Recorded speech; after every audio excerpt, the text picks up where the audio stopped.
It's a contract between you and the city. I'm pretty much out of it. I'm going to defer to the city. Well, first, let me ask you, what would you like to do? I would still like to pay the $250. Well, that, Mr. Skiles, that's not my call. Your Honor, there's also new charges out of Milton Municipal Court, which there's a warrant issued for use and deliver a drug paraphernalia and loaded pistol in car without permit. City's just going to simply move to set aside the SOC, enter a finding of guilty, and close the case. Skiles, I'll give you your opportunity to accept that. What the city is proposing is simply convert it to from a deferral from a SOC to a conviction based on the police reports. I wouldn't impose any jail time. I wouldn't have suspended or actual. I wouldn't impose any fine. Just simply convert it to a conviction and close the case. If you don't want to do that, I suppose you're entitled to a hearing with a lawyer. But if you're in violation, you're in violation. What would you like? What would you like to do? And incidentally, your warrant, that'd be a good idea to get that taken care of. Okay. But go ahead. What would you like to do? Okay, yeah, just okay. So exactly, I just want to hear exactly what. Yeah, it sounds like you have a question here. Yeah, I'm not exactly understanding completely what was just said. Can you say that again? I certainly will.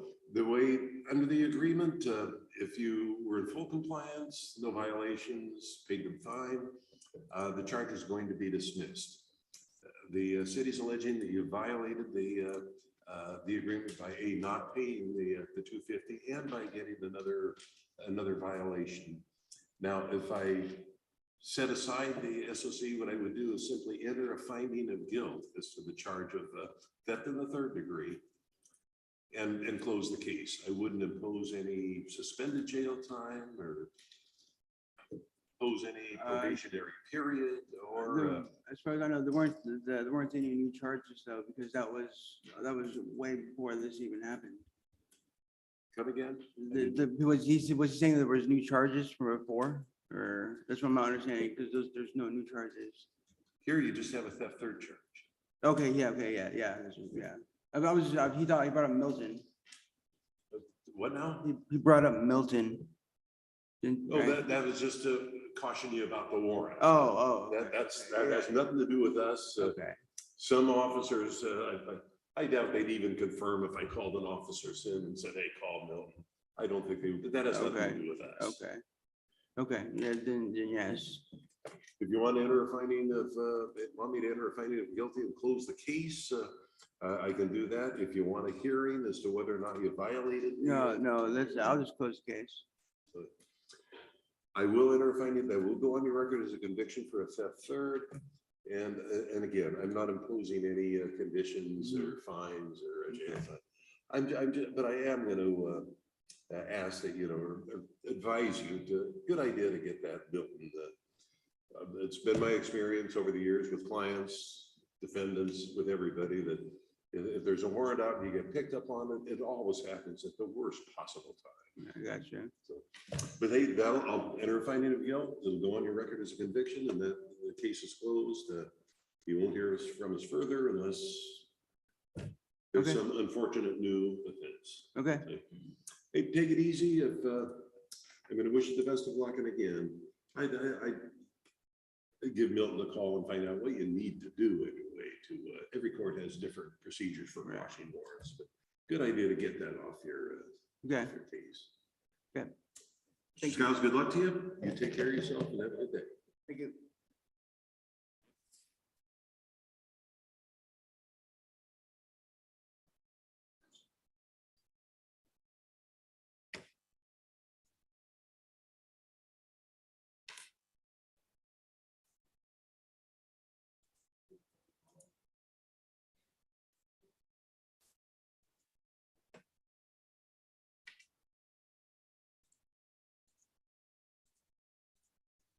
Everything's on computer these days, and it takes me a minute to sort through. That's it. And who is next? Come on up and have a seat. And your name again was? Speak into the microphone loudly, please. John Luke Knight.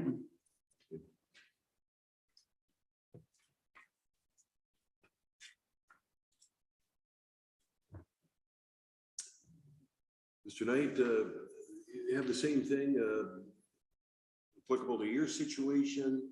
You were given an SOC with regard to an obstructing charge.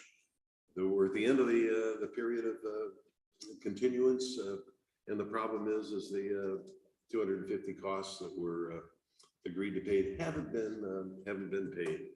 So, Mr. Knight, I'll turn to the city for a. City moves to set aside the SOC and enter a finding of guilty. Mr. Knight, that's the city's recommendation. And once again, I'm going to give you the same drill as I did in a minute.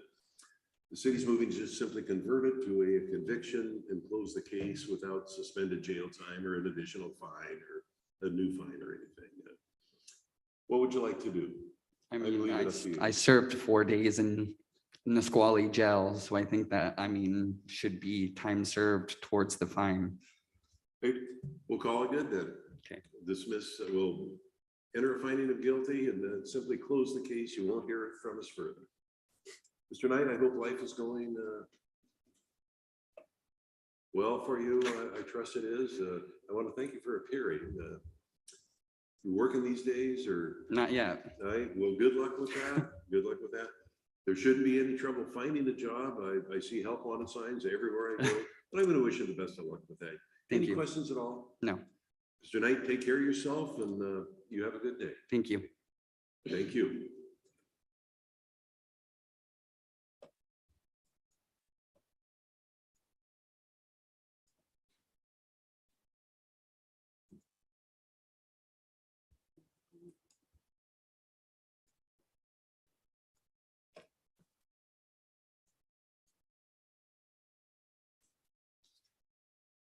And if you come up, go ahead and have a, All right, I'm Kelly Lynn. Ms. Lenz, good morning. How are you? Good, how about you? So far, so good. Ms. Lenz, it looks like you're on the docket a number of times here. These are all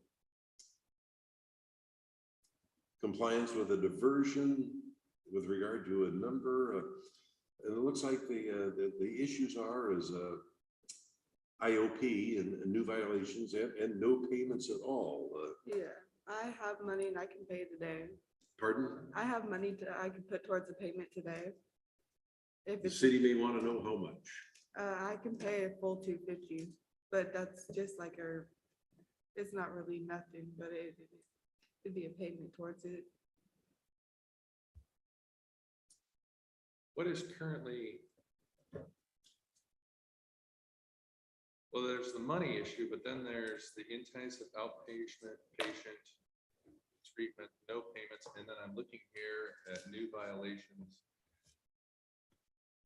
out of Pierce County of assault 4th degree, criminal trespass 1st degree, and malicious mischief 3rd degree that happened back a year ago. Yeah, I recently just got out of jail for that one. And I was working on coming in here to get my warrant squashed to see where it put everything.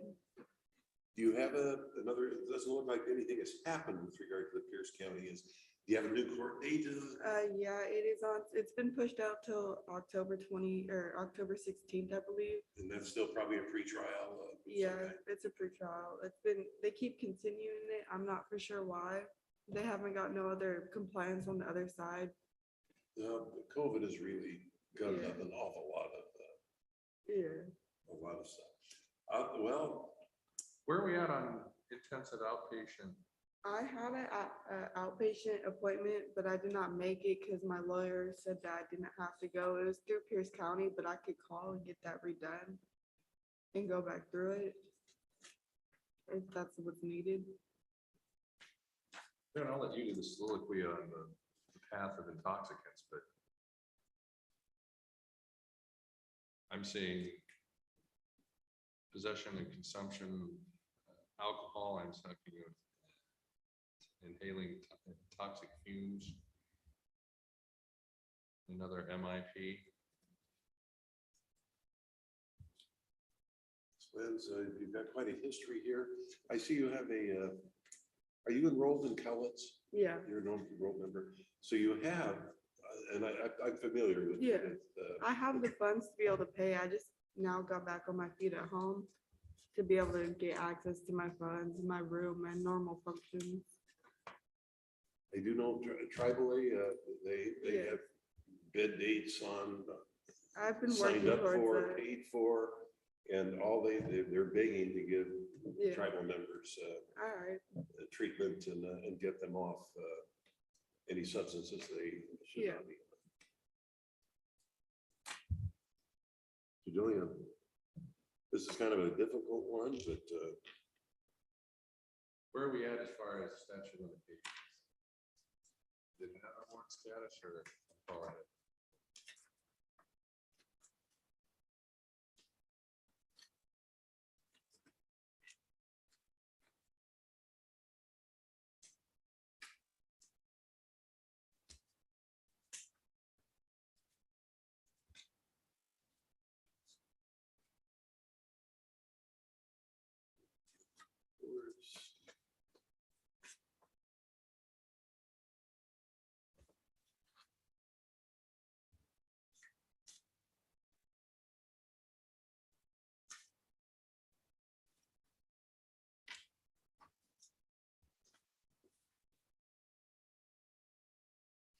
the first one, I'm looking at expires, it's a 24-month. And it's expires probably in October of this year. So we're coming down to the end of that one. My guess is it is probably all dealt with simultaneously. or concurrent. City would like me to, Why don't we reset for September 1? And again, I'll let your honor. Some requirements that better be forthcoming on September 1.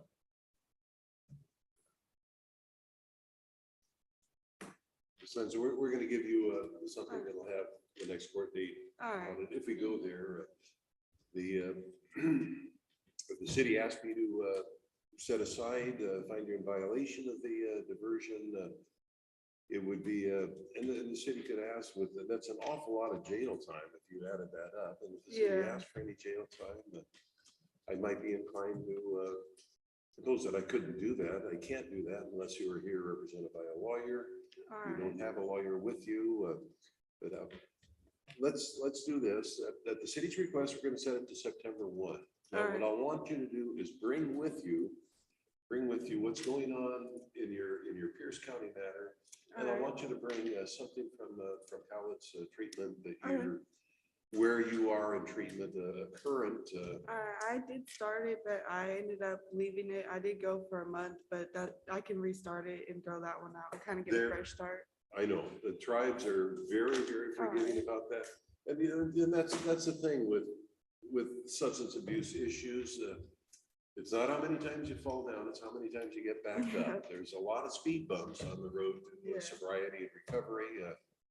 And the city is, in the goodness of Well, thank its you heart, all for is that. giving you a chance to, easiest you. thing to do would be lock you up for a while, but Yeah. we would like to see you defeat whatever issues you have and lead a productive life. All right. Hold on a minute, I will get to but resetting this for our first court date in September. That's September 1st, All right. 8:15. And let's take a look at what you're doing then. But you've got a lot on the line here with regard to both your pending Pierce County matter and of course, an awful lot of materials here.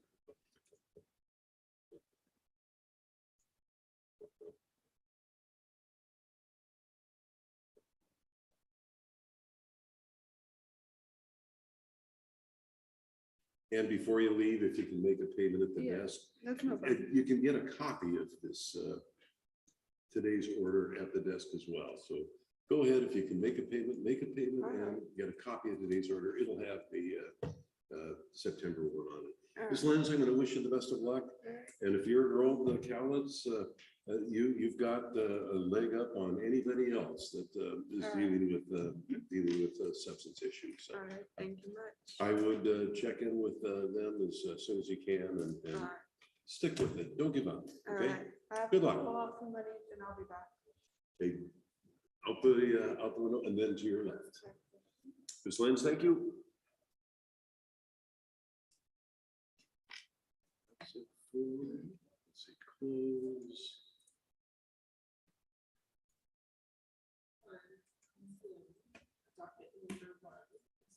Oh, we have Jason. Oh, that's right. He was calling in. Let's address Mr. Johnson.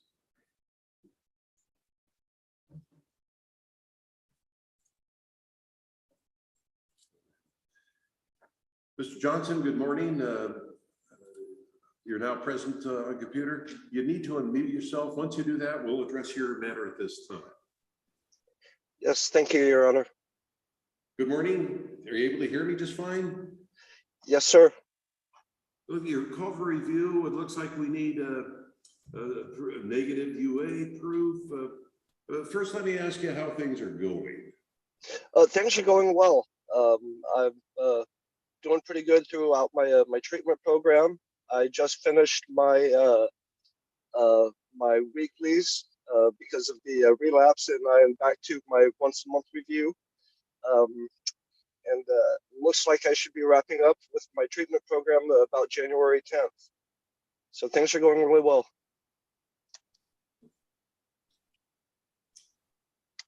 The most recent thing we have from them is dated July 11th. And it does the overall treatment compliance, yes.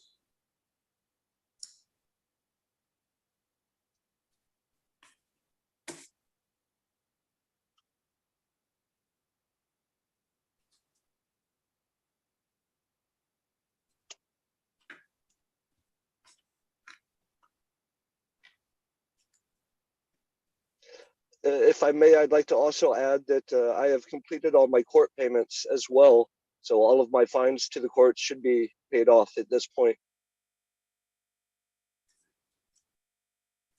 Mr. Johnson is on a 1005 formal deferred prosecution, and it would look like he is back in, there's been potholes on the road, but it looks like there's full compliance. Mr. Johnson, I'll turn to Mr. Dilly, the prosecutor, for his input. I think now that he's back on track, let's just note this in the record. Mr. Johnson, we'll just simply note the violation here. I'm not going to make any finding with respect to it, but I'm not going to set aside your deferred prosecution. I want you to succeed. I want you to. Yes, sir. And again, as you've learned in treatment, no doubt, nobody's perfect and mistakes are made. There are slips, there are bumps in the road. And the thing is to accept them and get past them. I'm going to Yes, Your Honor. and just make sure the Northwest Resources keeps us advised as to how you're doing, okay? Yes, Your Honor. Johnson, good luck to you. You take care of yourself. How's life going otherwise? Still doing really well. Got my job. Everything's going great there. Got my band. We're performing and making people happy with music. So life is going pretty well right now. Shakespeare has a lot of great quotes about music. It's a food for the soul. And so Absolutely. you look healthy, you look happy. Good luck to you. Thanks for appearing and keep up the good work. Thank you, Your Honor. You have a wonderful day. Mr. Johnson, you as well. Keep up the music.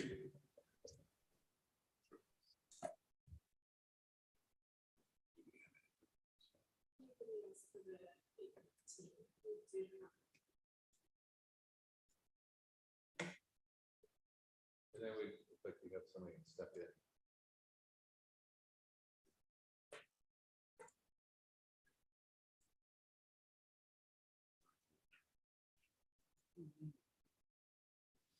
Good morning, ma'am. Are you here for the 8:15 or the 9 o'clock? Well, still dealing with the 8:15, but be patient. You can wait in the courtroom if you want, but good morning, Mr. Haverco. We'll call your matters at this time. There we go. There we go. Yeah, this is, Your Honor, this is Anthony Navarro. The matter comes on for arraignment on a theft and criminal trespass first degree charge. I've had an opportunity to talk with Mr. Navarro about his case and review the police reports, which the clerk was able to get to me. And so I've reviewed with him and explained to him what an arraignment is, which is to be read the charges in open court, to be read his rights, and he understands his rights and all of that. And so he'd like to proceed with waiving arraignment rather, and to proceed with entering a plea. I prepared a statement of defendant on a plea of guilty for him, of which I've reviewed. And so we're ready to proceed, if that's all right, Your Honor.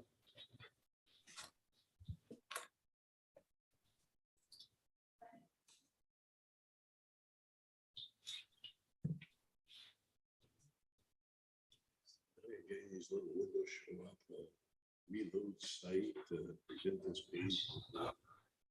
Just cancel. Whatever the heck that is. It's computers. Mr. Navarro, good morning. For the record, is your name Anthony, middle initial S, Stephen Navarro? Yes. Mr. Navarro, I'm looking at a statement of defendant on plea of guilty to one count of theft in the 3rd degree. Plea form tells me you're 33 years of age. Did you have any difficulty reading, understanding the plea form? No. You went over it with Mr. Haverco? Yes. It looks like the criminal trespass is being dismissed as part of the bargain. Is that correct? That's correct, Judge. I accept the plea. You give up the rights contained in paragraph 5, no trial, no appeal, simply a sentencing, which could be up to 365 days in jail and or a $5,000 fine. You realize that?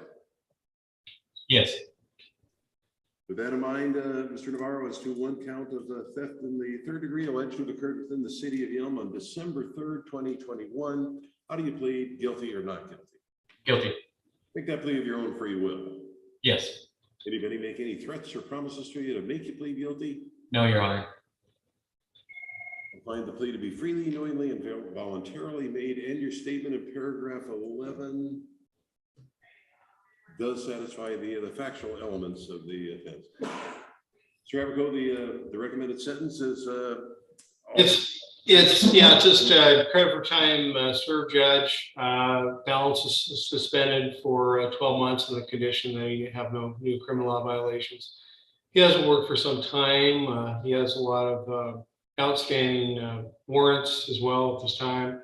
So I don't believe the city was asking for a fine. Of course, that's up to the discretion of Your Honor. But he just wants to hopefully get released and kind of move on and take care of his other matters out there. Hey, Mr. Navarro, anything you'd like to tell me? No, Your Honor. First, let me say that I don't like to have people kept in jail over, what are actually fairly minor charges, but after multiple failures to appear, and you've gathered, I think you've got 3 warrants outstanding. I felt I had no other choice but to, the only way I was going to get to talk to you was to have you held on bail. I understand. 364 days in jail, all suspended on the condition that you have law-abiding behavior. Just stay out of trouble, okay? Okay. You will be, hopefully it won't come to this, but you will be given credit for fine served if the issue ever comes up, and that would be in the context of a violation of the sentence. And the other condition is stay out of trouble. Okay, thank you. All violations. Mr. Navarro, good luck to you. You take care of yourself, and you have a good day. All right. Thank you, Your Honor. I don't know. My guess is no. My guess is no. That's my Just guess. ask your, software. If you have questions about where it's at, you can ask them.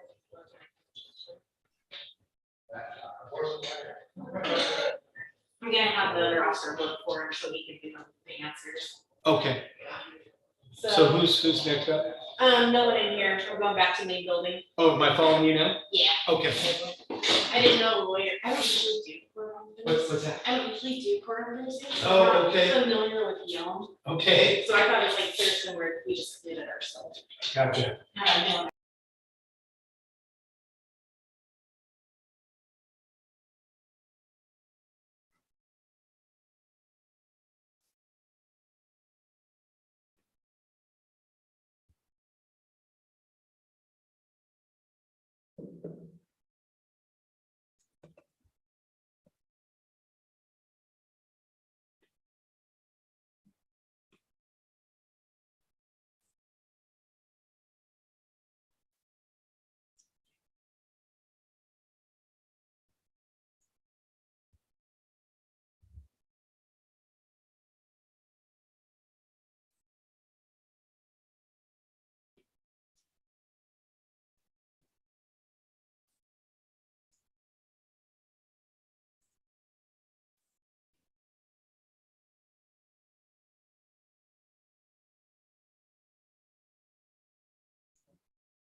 We have a few from 9 o'clock.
We still on record? As long as we're waiting, okay, go ahead. Go ahead there.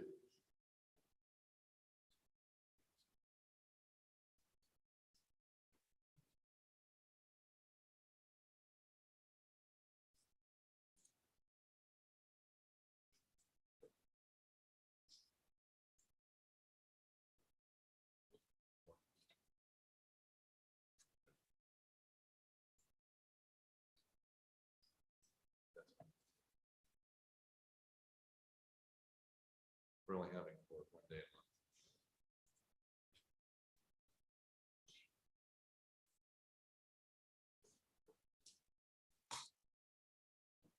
As long as we're waiting for Mr. Everco, like, I suppose we could do the 8:15 no shows. Yes, and I also have to get a motion to dismiss on one of our cases too. So let's Okay. go here. There's no hurry. We can just, yeah, whenever. Closing that. Gene Wilder said we have so little to do with so much time.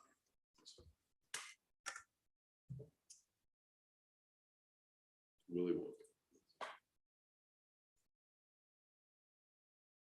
All right, so the first one I have is on, looks like on page 2, number 6. That would be the first one. It looks like Samson Mears is already subject to a warrant. We'll simply strike the hearing and move the warrant. Go ahead, have a seat right here. Okay.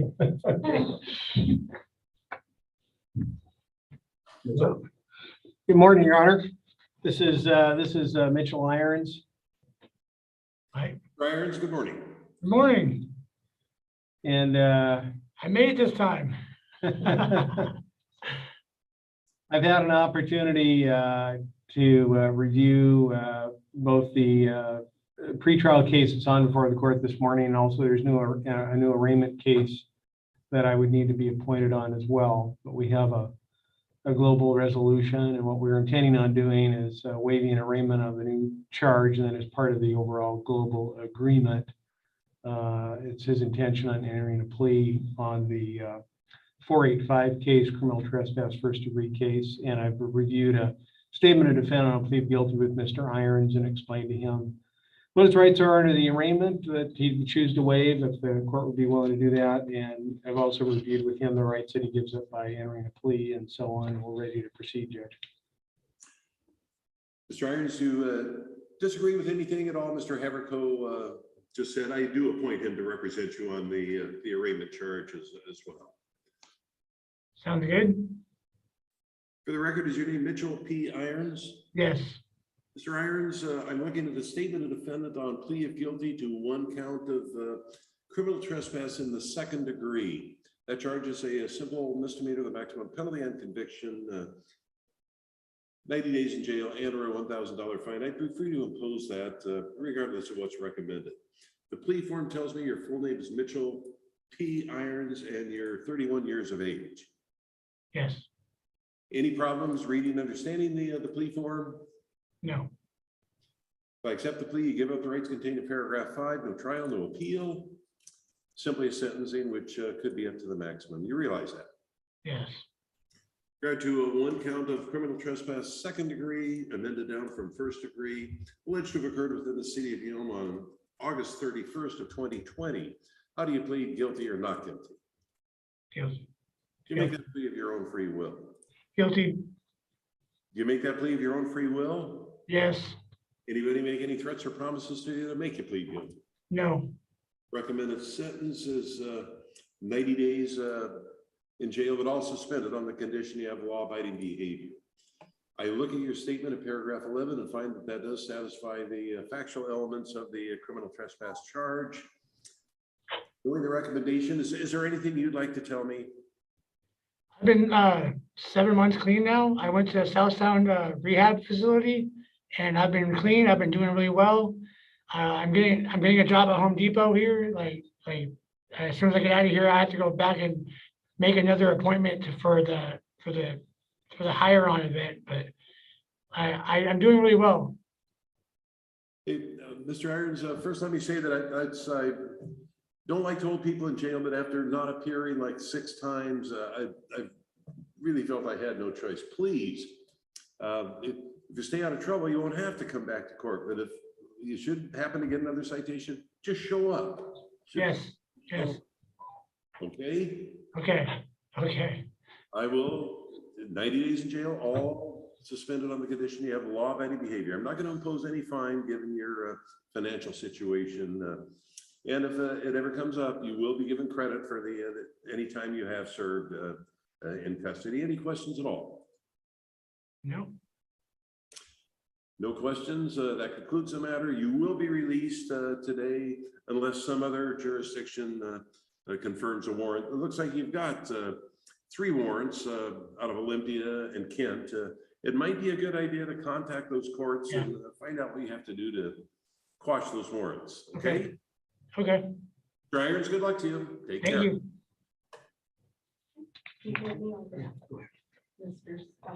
Thank you. Awesome.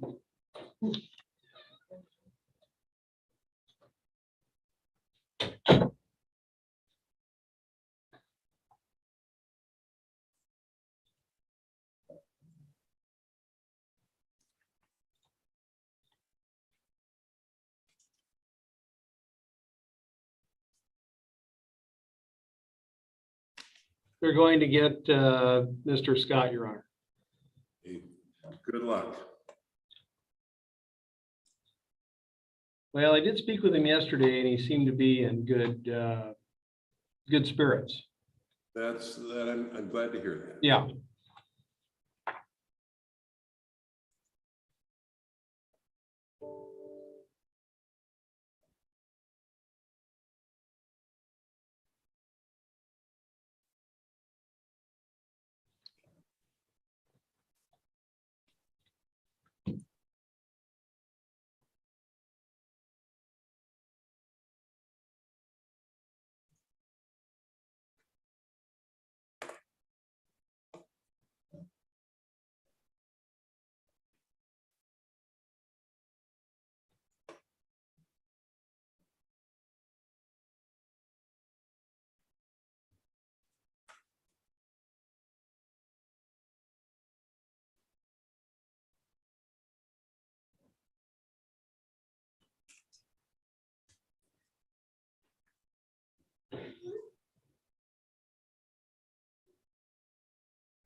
Should we try to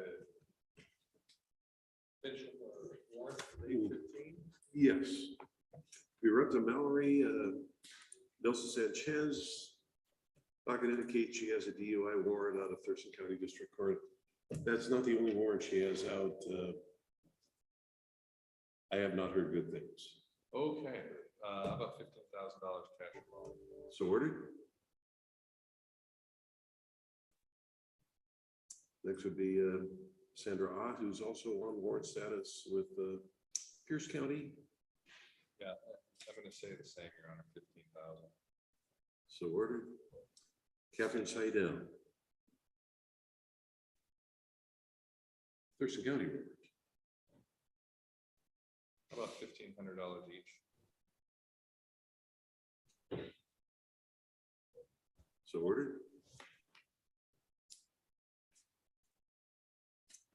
Lauren Citizen paid in full. So Hunter Smith, Madam Clerk indicates that she's sort of dropped off the radar, was promised an evaluation, and then just kind of disappeared without. $5,000 cash or bond? So ordered. And then the last would be Michael Wingard. Multiple warrants, Yeah, $5,000 cash. so ordered. And that is 8:15. Morning, Judge. Good morning, Mr. Aberco, and good morning, Mr. Scott. Hey, good morning. I had an opportunity to chat with Mr. Scott yesterday, and he seemed to be, doing pretty well. And I think currently he's been, he mentioned to me, he's been, I think, taking a little bit of medication and feeling a little bit better.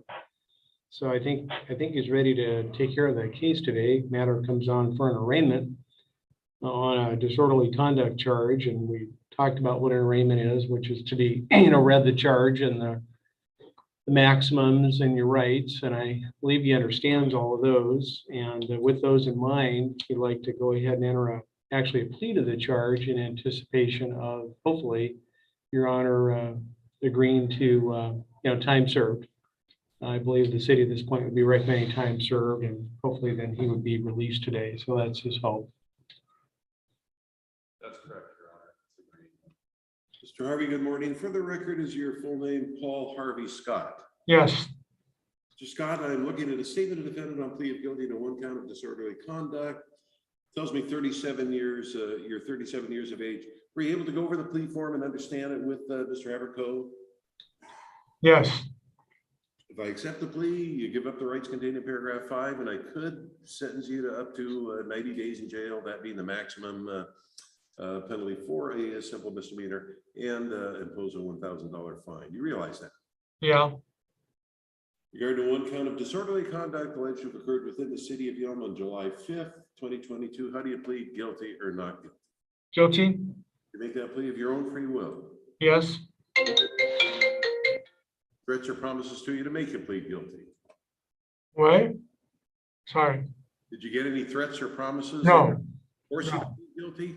no, I'll find the plea to be freely, knowingly, and voluntarily made, and your statement in paragraph 11 does satisfy the factual elements. The recommendation here is for a suspended jail time. Mr. Scott, is anything you'd like to tell me? just back on my spirit, my spirit also. I won't be upset of anything or anything as much. I'm doing a lot better. I didn't have that before for a little while, and that's all. Joey, anything to add? Nothing further. Mr. Haverco, anything to add? Nothing, Your Honor. It's an agreed recommendation. Would ask the court to follow it. Mr. Scott, it seems like every time you're out of jail, you're right back in for basically the same behavior, same. I haven't had my medication. They didn't. The pharmacy didn't let me have it. I got an appointment with CMAR, and they said I had to go to Lacey for it. And I don't know where it is in Lacey, but as my risperidone is for schizophrenia, I definitely won't have a problem if I'm on it.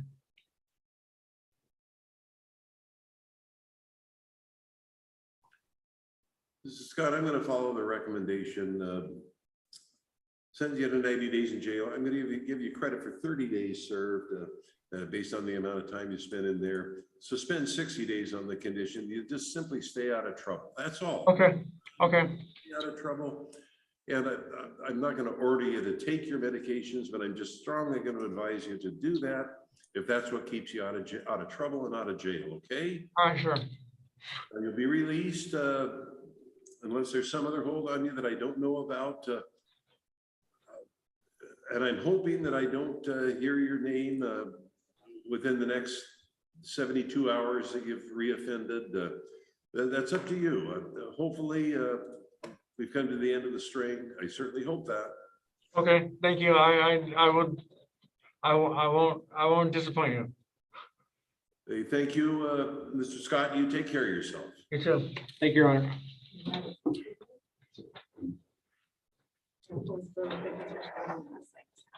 Thank you so much.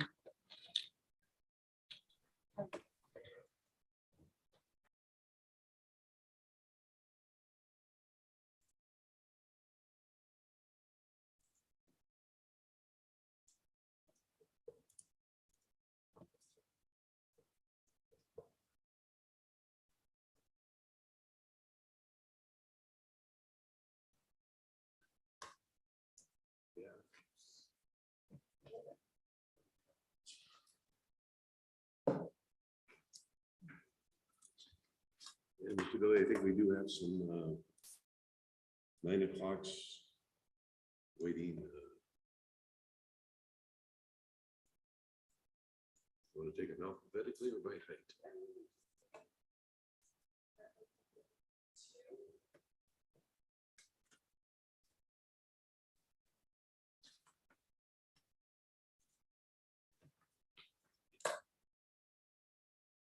Okay. Paul Yelm versus Michael Shorb.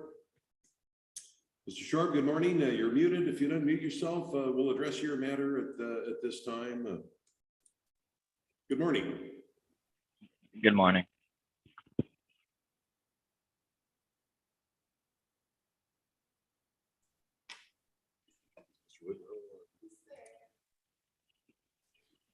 Mr. Shorb, we're waiting for Mr. Woodrow to show up. He's available. He just hasn't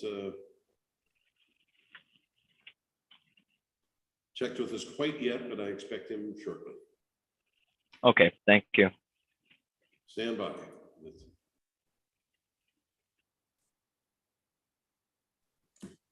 probably doing something else. I can tell you that I'm not certain that Mr. Ross is going to appear now that we have a fully executed motion to continue his client's matter. I believe that's to the first date. Yes.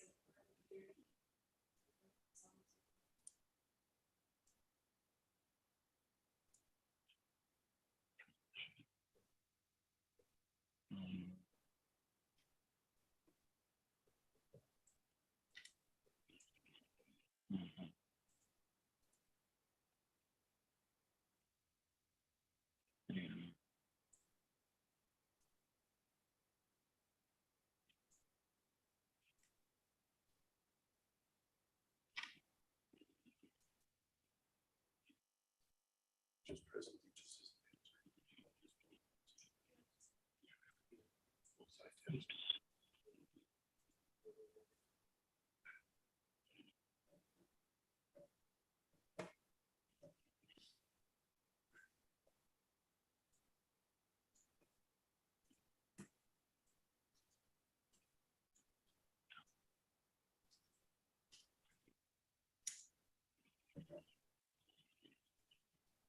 Mr. Woodrow, good morning. There you are. Good morning, Your Honor. I just signed off on that motion to continue. Thank you, Your Honor. I'm looking at a motion to reset the matter to September 1st. That's an agreed motion by the parties. That's correct, Your Honor. Thank It you. is, Your Honor. Thank you. Sure, I'm signing an order resetting your matter at the request of yourself and your attorney to September 1st. We'll be sending you and Mr. Woodrow a copy of today's order. Any conditions released earlier set remain in effect, and that includes stay in touch with Mr. Woodrow. Any questions? No, Your Honor. Your Honor, one thing, I'm sorry, Mr. Shorb had sent me an email this morning asking if he could, because the alleged victim is continuing trying to contact him. He was wondering if there was a way that the order could be modified so they could have contact. I don't think I'm prepared to address that at this time. Okay. Really, any input? No, Your Honor, I agree. Mr. Woodrow, that's not knowing more about it. I'm really not prepared to address that at this time. Sure, Your Honor. Thank you. September 1st, and continue talking to Mr. Dilly about that on that issue. Mr. Short, Okay. take care. We'll see you on the 1st of September. Okay, thank you. Thank you, Your Honor. Bye-bye. Thank you, Mr. Woodrow. Take care.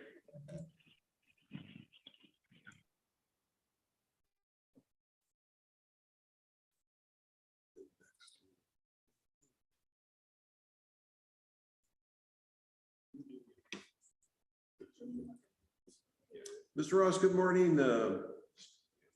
You're muted, but good morning to you. Now I can see you. Good morning, Your Honor. It's always good to see you. And I just you know, as an aside, I always appreciate your demeanor with the folks who are facing charges. I think it's very pleasant and humane. Hey, it looks, I'm looking at a request to, Ms. Squally, good morning. You're muted. Go ahead and unmute yourself. We're going to address your matter. It looks like there's a sort of an agreement to reset the matter to October 6th at 9 o'clock in the morning. Mr. Ross, is that correct? Yes, Your Honor. And I want to build my record a little bit that this has been going on a little bit since January, I believe. And the reason why is Ms. Squally, the proposed resolution is compromise of misdemeanors. And Ms. Squally has been very proactive and affirmative about seeking what that restitution could be. She has contacted the various folks that seem to have a stake in it, and she just has not gotten a response. So that's the reason why for the requested continuance, Your Honor, is that she's just trying to do her part to make sure that the compromise is correct, Your Honor. Yeah, but you know, usually if somebody's offering, have their hand out with money in it, they jump right on it, but they must have more money than I do. Right.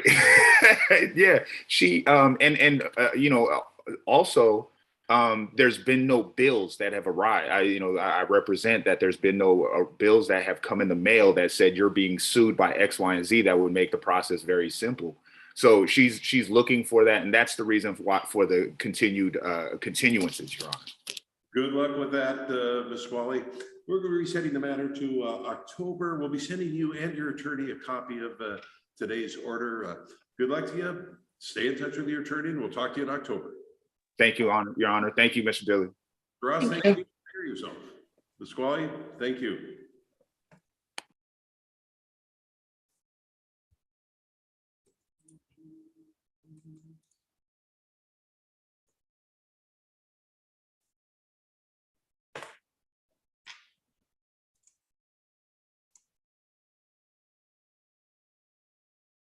Is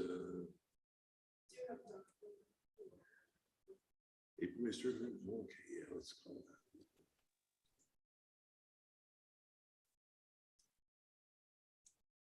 We're going to call a matter of Tribe versus April May Sturdivant. Is he, Mr. White is present, as is Ms. Sturdivant. It looks like there's a request to reset the matter to next month, September 1st. And good morning, Your Honor. For the record, Matthew White appearing with Ms. Sturdivant. I do see a recognized her on Zoom. That is correct. This is the event's motion to continue. I appreciate Mr. Dillon completing that form for me. Unfortunately, I'm not having access to O-Courts right now. It appears to be a issue a number of attorneys this week are having. So we'd ask that oral be allowed orally. I'm not able to sign that document. I did go over the waiver of speedy trial with Ms. Sturdivant in my office. So I do believe she's waiving that knowingly, intelligently, and voluntarily. Thank you. And we'll just simply note for the record that it's at defense request anyway. That should obviate any problem. But Mr. Dillon, Perfect. It's agreed, Your Honor. Thank you. No. Mr. Sturdivant, we're resetting your matter to the next court date, September 1st. Stay in touch with your attorney. Good luck to you. Thank you for appearing, and we'll talk to you then. Thank you, Judge. Send you and your client a copy of today's order resetting the matter to 9/1. Thank you, Your Honor. Take care of yourself. Have a good day. You too.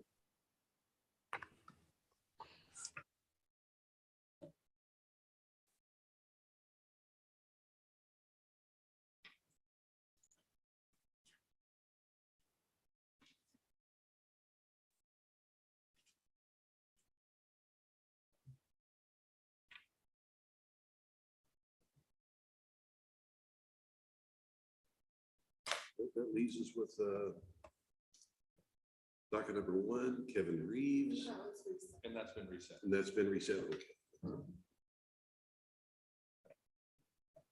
I'm always the last to know things. And that, I think, puts us in recess until Mr. Abercoach shows up and we can address the pre-trial.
Morning, Mr. Haverco. Good morning, Your Honor.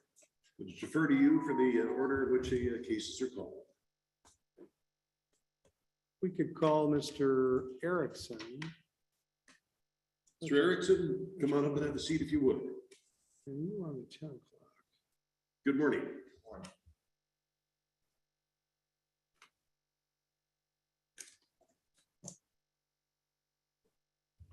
See motion. Just give me a second, Your Honor. We're going to ask for, we're going to continue the case once here, and the hope is that the city will look into some matters, and the hope is that after that time, the city might consider dismissing. So that's kind of the.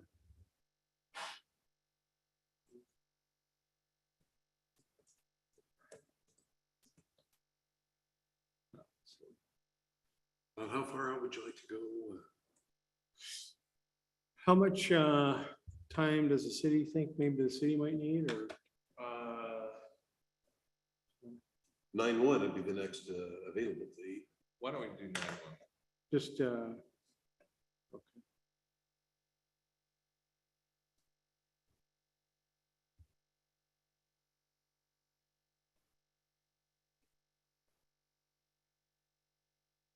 Mr. Erickson, at the request for yourself and your attorney, we're going to reset the your case to September 1. In the meantime, stay in touch with Mr. Haverco, and any conditions of release earlier set remain in effect.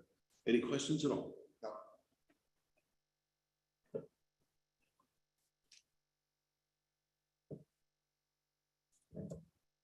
So we're continuing to 9/4, was that the? 9/01. Oh, 9. September Gotcha. 1, Got it. 10 Got o'clock. it. Okay. Yep. Is it going to be 10 o'clock or 11 o'clock? Okay. Right, sir. Okay. And we'll need a signature maybe. Oh, on the- yeah, before you go. Yeah, before you go. Just give me a second here. Give me a second. Mr. Erickson, if you would, if you'd sign off on the order, and then get a copy of it by exiting the courtroom, go to your left. To the, Go ahead and to the window, sign and right you'll on be able this. to get a copy. Okay. Okay. There we go. Mr. Erickson, thank you. That concludes the matter. We'll see you in a month. And then we've got the matter of the 11 o'clock. Zachary Say. Zach, why don't you come on in. So I've had, this is Zachary Say. He comes on for a pretrial hearing on the 11 o'clock. On Is it C or say? Oh, C, sorry about that. Anyway, I've had an opportunity to discuss the matter with him, and I think the parties have reached an agreement. I prepared a stipulated order of continuance that I reviewed with him and asked the court to inquire. So see, I'm looking at a stipulated order of continuance. Have you gone over that with your attorney? Yes. And if you had any questions about what it meant to enter into that agreement, was your question answered? It's a contract executed between the city and yourself, overseen by myself, I guess, under the terms of which, if you can successfully complete the conditions set forth in the agreement, and that's most importantly, stay out of trouble and pay a probation fee in the amount of $250. At the end of 12 months, the charge is going to be dismissed. If you violate the agreement and the city proves that by a preponderance of the evidence, we'll come back and we'll have a hearing based on the police reports, and that would most certainly result in almost certainly result in a conviction. And that would be for a gross misdemeanor, which bears up to 364 days in incarceration. You want to make sure you comply with the terms of the agreement. We'll need your signature on that agreement. You'll get a copy of that when you receive a copy of it, and you can get that by going out of the courtroom into the window. And I want you to review it carefully. And if you have any questions at all about what you've signed up for, sometimes questions come up later. Give Mr. Aberco a call, okay? Any question? So Zach, sign here. on the pad.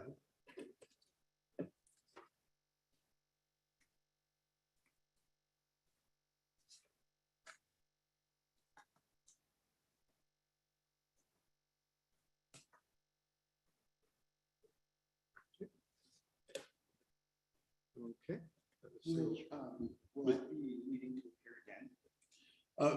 This is see only if, and that's another important thing, make sure we have your current mailing address on file.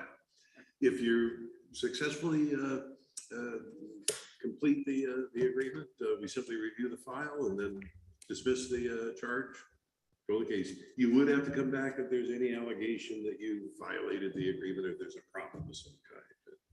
But for that, stay in touch with us, make sure that we have a way of contacting you.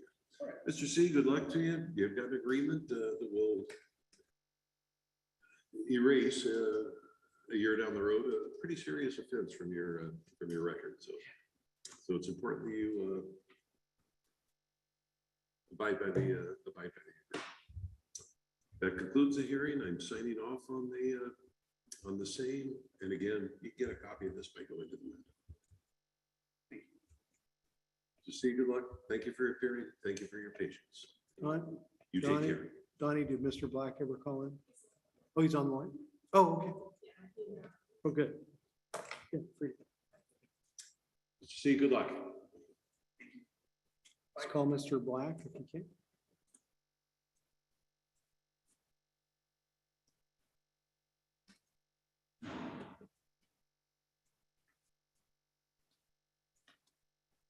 Mr. Black, good morning. It looks like you've muted yourself. If you'd unmute yourself, we'll address your matter. Your attorney is in the courtroom. Hello, Your Honor. Mr. Black, good morning. Are you able to hear me perfectly well? Yes, I can hear you loud and clear. I'm going to defer to your attorney for the status of the matter. Your Honor, good morning, Mr. Black. This is your attorney, Dan Haverco, here in the courtroom. Just for the court's information, I've had an opportunity to discuss the matter with Mr. Black and review the police reports and so on. And I believe the parties have reached an agreement. That being a proposed stipulated order of continuance. I've reviewed that, the terms of the agreement with Mr. Black. And I believe all the parties are in agreement. So I'd ask Your Honor to inquire. Hey, Mr. Black, I'm looking at this stipulated order of continuance on a computer screen. Have you gone over that with your attorney? Yes, I have. It's a contract basically between you and the city, under the terms of which, if you stay out of trouble, appear as directed, pay a $250 probation fee. At the end of 12 months, this charge will be dismissed. Now, if you violate the agreement and the city proves that, we'll have a hearing based on the police reports only, and that'll almost certainly result in a finding of guilt. And we don't want to go there. You have a chance to get a criminal charge dismissed, and you really need to take advantage of that. Any questions? Yes, sir. No, sir. Mr. Black, you have an excellent agreement here. We'll be sending you a copy of the agreement. What I want you to do is read it over carefully, and if any questions come up by reading it, give Mr. Aberco a call, okay? Will do. Thank you, sir. Mr. Black, thank you. You take care of yourself. You too.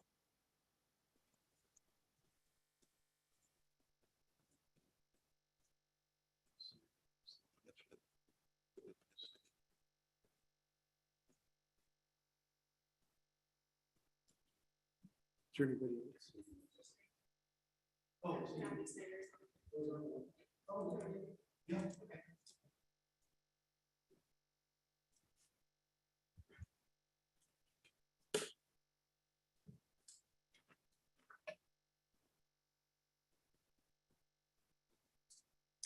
Mr. Snyder, good morning. You're muted. If you'd unmute yourself, we'll address your matter at this time. Your attorney's in the courtroom. Hello. Good Does morning. that work? Good morning. Okay. You hear me perfectly well. Yes, I can hear you. Mr. Haverco's in the courtroom. I'll turn to him for the status of the matter. Thank you, Your Honor. Good morning, Mr. Snyder. This is Dan Haverco, your attorney. I'm in the courtroom now. And we're ready to address your matter. And Your Honor, this matter comes on for the court on a pretrial hearing for a theft in the third degree charge. I've had an opportunity to discuss the case with Mr. Snyder. I believe the parties have reached an agreement. He's going to ask the court to accept a stipulated order of continuance, which I prepared and reviewed the terms of which with Mr. Snyder. So I'd ask Your Honor to inquire. Mr. Snyder, do you disagree with anything at all Mr. Haverco just said? No, sir. I'm looking at on a computer screen at this agreement that you have with the city. Now, under the terms of this agreement, if you stay out of trouble for 12 months, pay $250 by way of a probation fee, the charge will be dismissed. Now, if you violate the agreement and the city proves that, we'll have a hearing based on the police reports, and that would almost certainly result in a conviction for a gross misdemeanor. You have a chance to have a criminal charge dismissed, you need to take advantage of it. Any question at all? No, sir. Mr. Snyder, I'm going to wish you the best of luck. I want to thank you for your patience. Now, we're going to be mailing you a copy of the agreement. What I want you to do is read it over carefully, and if you have any questions at all about what it means, give Mr. Haverco a call if you would, okay? Okay. Mr. Snyder, thank you for your patience. That concludes today's hearing. You can sign off. All right. Thank you.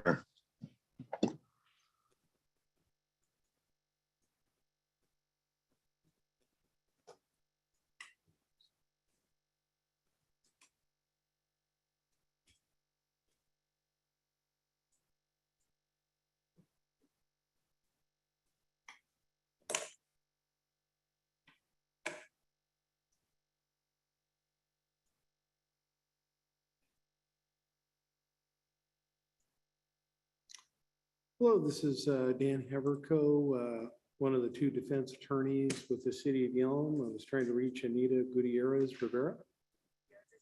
Were you going to appear in court today? Yeah, it's court's today.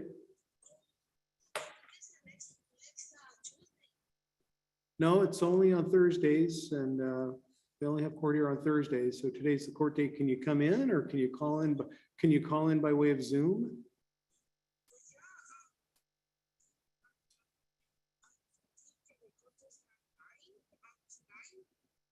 No, your court time is at 10. It's 10:33, but if you get onto the, do you remember you and we discussed the matter?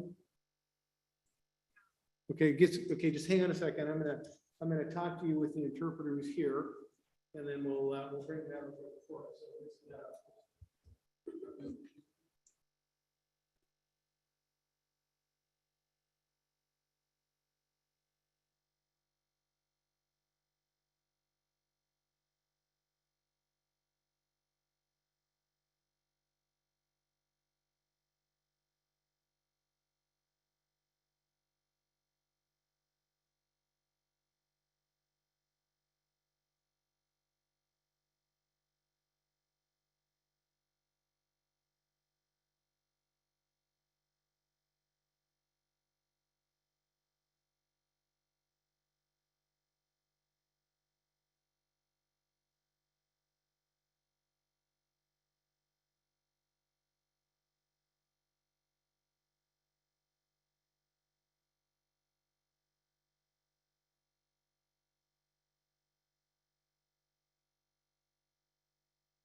Dan Haverco.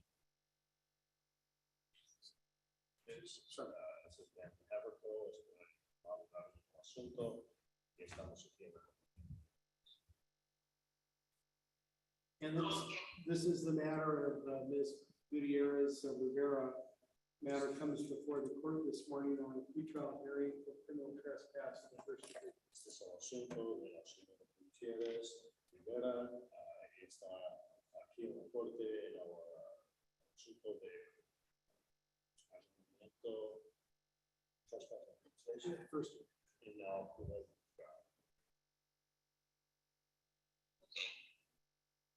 and just for the record, I had an opportunity to discuss the matter with Ms. Gutierrez Rivera with the assistance of the court-appointed interpreter. Para el record, hay tenido la oportunidad de sobre el asunto con la señora Gutierrez Rivera, con el intérprete de la justicia. And I believe the parties have reached an agreement that being a proposed stipulated order of continuance. Los partes han llegado a un acuerdo de prorrogar una orden estipulada de prorrogación. I prepared a stipulated order of continuance, and I would ask Your Honor to fire. Ya he preparado estipulado de prorrogación y digo que su interés no. Is your full name Anita Gutierrez Rivera? Su nombre completo, Anita Gutierrez Rivera. Yes. Have you discussed the agreement fully with your attorney, with the help of the interpreter? ¿Has discutido acerca del acuerdo rápidamente con la ayuda del intérprete con su abogado? Sí. Are you in agreement? ¿Y está de acuerdo? Sí. Yes. We're going to continue the matter for 12 months. Vamos a continuar el asunto por 12 meses. You need to stay out of trouble, no criminal law violations. Tiene que no tener problemas y no cometer ninguna violación de la ley criminal. And pay $250 by way of a probation fee. Pagar $250 de multa para un honorario de formación. Sí. If you do that, the charge will be dismissed 12 months from now without you having to reappear. Si lo hace, entonces pagar todo dentro de ese tiempo con las condiciones. En 12 meses el asunto será despedido por la ciudad. Okay. If you violate the agreement, you've given up your trial rights and will have a hearing based on the police reports. Si no cumple con las condiciones, no el acuerdo, entonces tendrá caso juzgado basado en los reportes de la policía. We will mail you a copy of the agreement, read it over, Le vamos a mandar una copia del acuerdo y usted necesita leerlo. and if you have any questions, give your attorney a call. Si tenga alguna pregunta, debe llamar al abogado. Okay.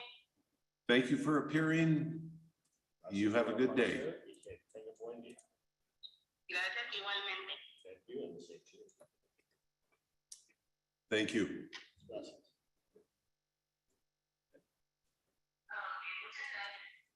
Have a great day. Yeah, you too. Okay, thank you. Bye. There's a lot of girls.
Mr. Liniger, why don't you- Good morning. Call the pre-trial dockets. I'm going to defer to Mr. Haverhill for the order in which the Thank you, Judge. cases are Go ahead. called. Go ahead and have a seat, sir. Is this Mr. Lininger? This is. Mr. Lininger, good afternoon. Well, good morning. One sign here, we're just continuing the case. So it's a defense request for continuance. I've signed, I've just had Mr. Liniger sign the motion. We'd asked, and I've had an opportunity to discuss with the city as far as what the issues might be. And so we'd ask to reset it to the next available court date in September 1st. September. Will do. Yeah. Mr. Lininger, we're going to reset your matter at the request of your attorney to September 1st, and that would be at 11 o'clock. At 11 o'clock, any conditions released earlier set remain in effect, and of course, stay in touch with your attorney. Any question at all? I'm signing the order of continuance at this time. I want you to get a copy of that, and you can do that at the window outside the courtroom to your left. Thank you for appearing. We'll see you September 1st. Thank you. See you next week.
Morning, sir. Morning.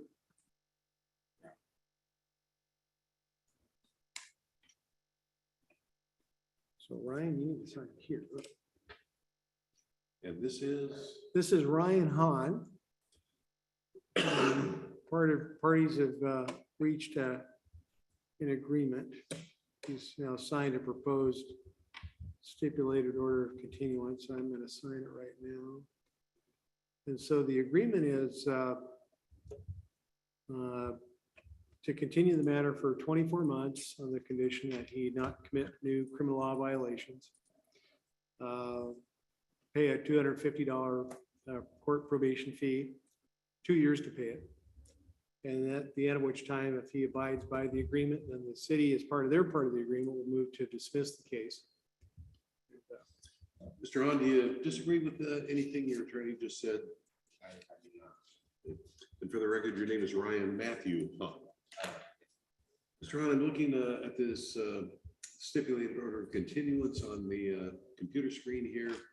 This is an agreement signed by yourself, negotiated by your attorney with the city, under the terms of which 24 months from now, the charge can be dismissed and will be if you comply with the conditions set forth in the agreement. The most important one is no criminal law violations. Stay out of trouble.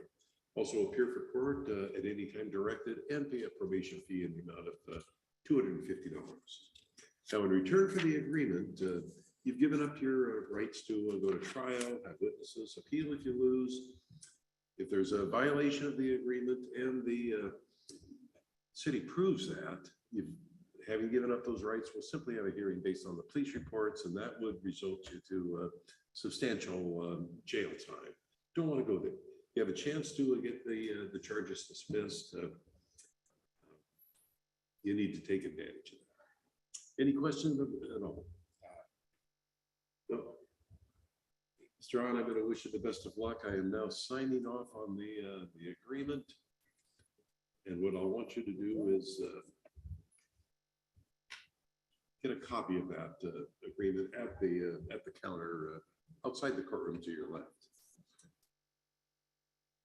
Now, what I want you to do once you have that is to read it over carefully, and if you have any questions at all about what it means, make sure you give Mr. Haverco a call. Okay? Good luck to you. Thank you. Take care. Mr. Hahn, thank you.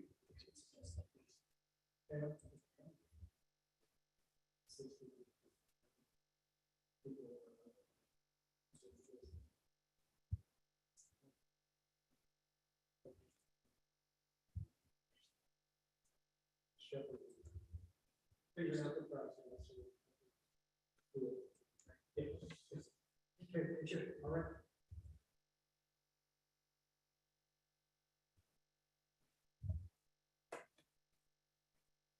Anybody else?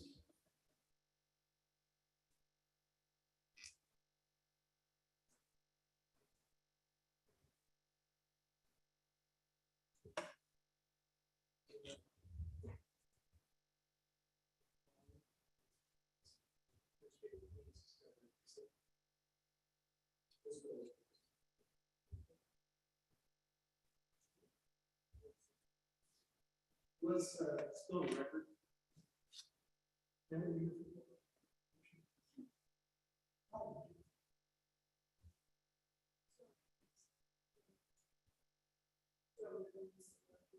Might as well.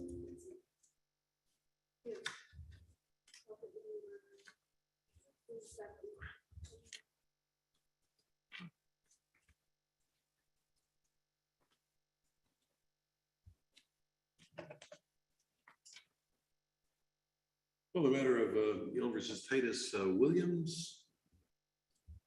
Is he online? Mr. Williams, if you go live, we'll address your matter at this time.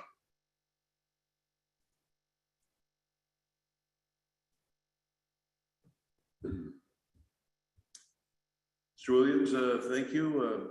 You need to unmute yourself. Once you do that, we'll let me know and we'll address your matter. You need to unmute. When's his next pretrial scheduled for his other case? So we scheduled it this week because it was not after July 7th, so we just reset. And Josh isn't here. And no, So we did, okay. So are we on the record yet? Or, okay. Mr. Williams, you need to unmute yourself so we can address your. Thank you. Can you hear me? We certainly can. Are you able to hear me okay?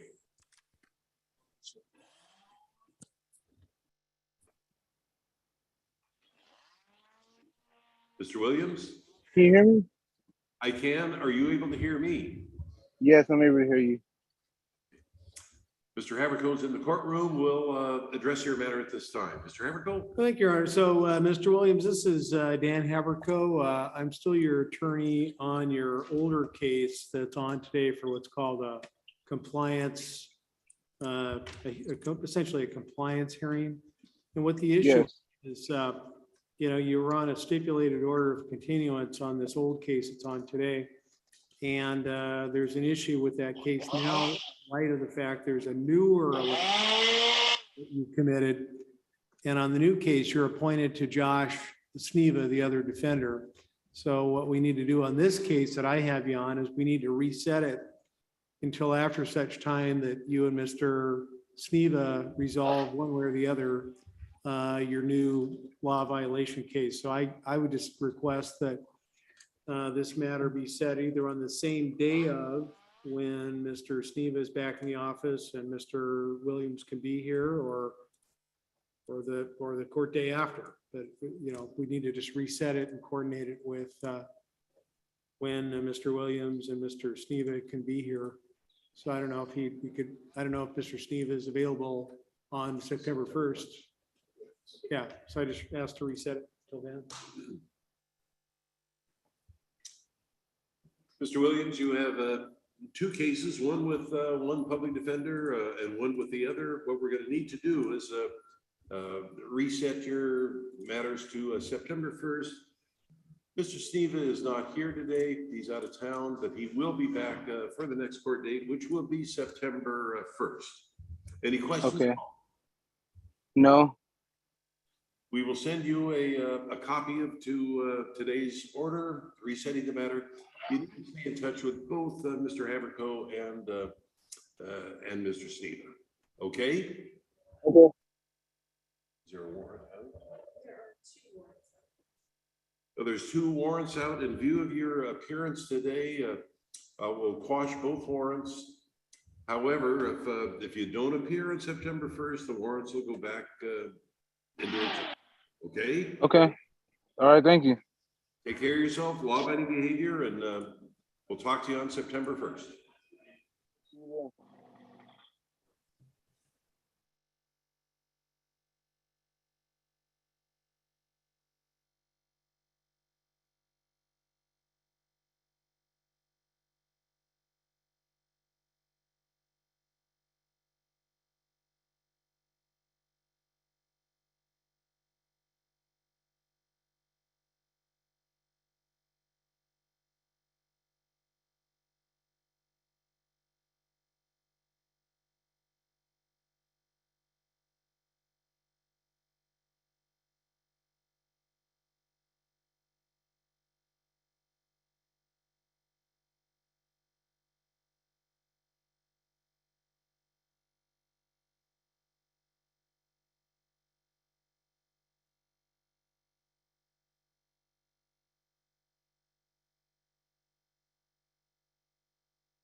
Sure.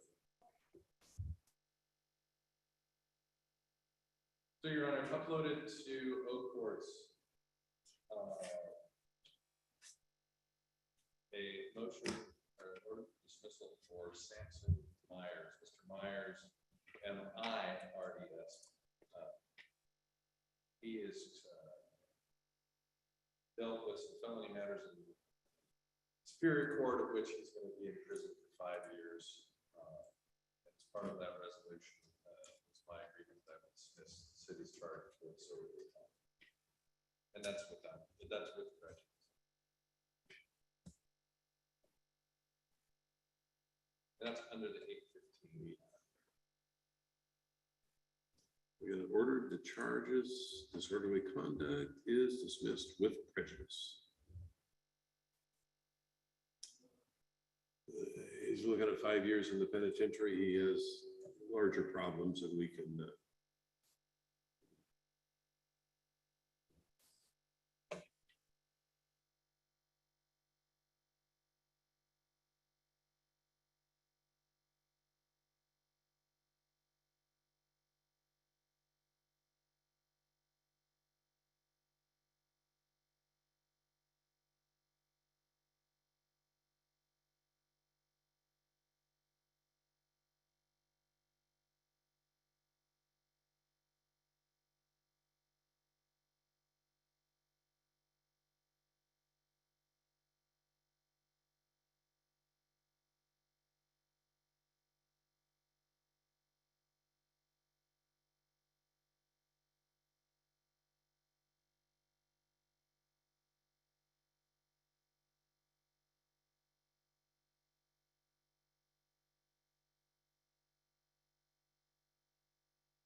This is Kendall Pierce here.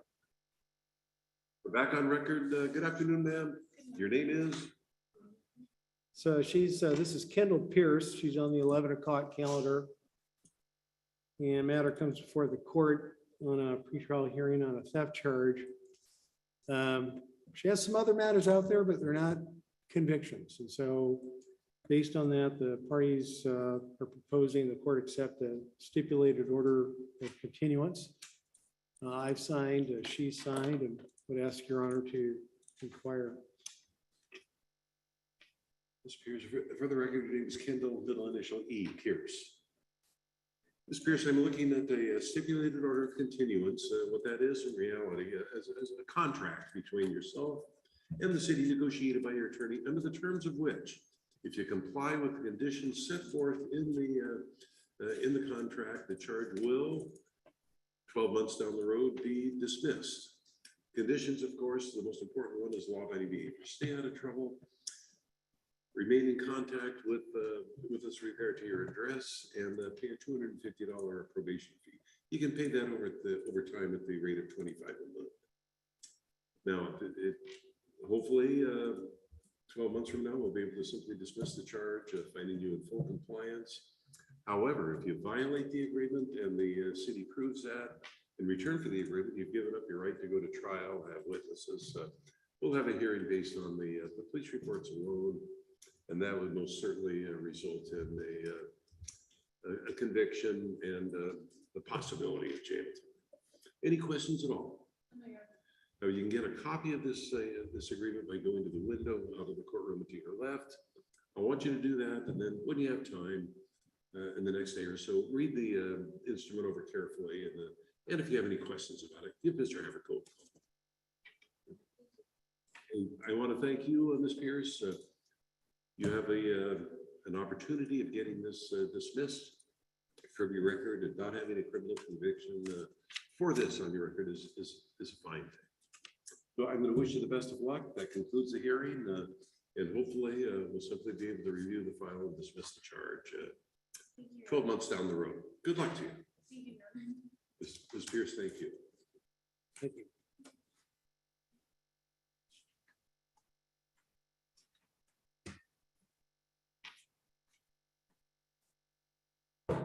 Do we want to do some of the no-shows? I'm still signing this. Gotcha. I've got kind of a strange thing going on here. First I'll get the abbreviated oath at the zipper line across there, and it'll just stay there for 5 seconds, and then it disappears. Then it goes away. And then I'm still getting that window pop up. Actually, close the document without saving. I think I need to just wait a second.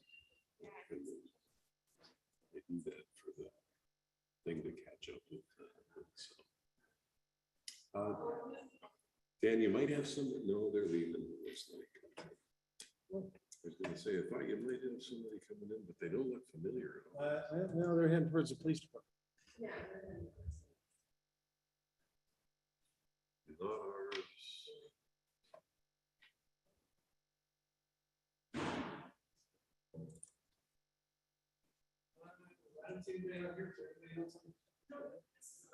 I do have in the old courts a Julia Torres and I think those are just prophylactic,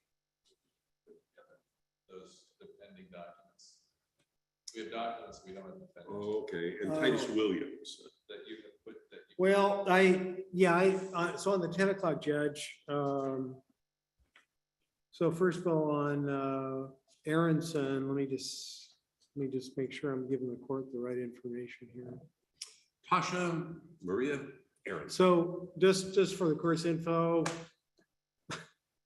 April 8, April 25, July 1, July 7, July 29, August 3.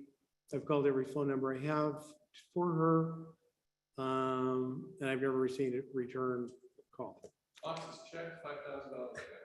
So ordered. So, and then on John Herzog, There's problems elsewhere, it looks like. yeah, just For haven't had, DUI in reckless. haven't been able to. haven't been able to make contact, I have different numbers and either voicemail's not set up. They're one of the numbers, woman answers the phone. Actually spoke to her. She says, I don't know him. And then there's another number. It turns out to be Jack in the Box. He's not there.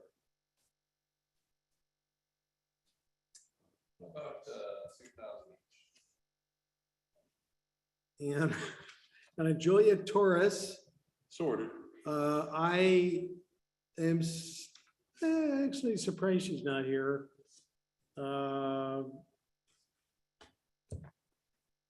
Not sure why she's not here. I really have no information as to why. Box to check, $5,000 cash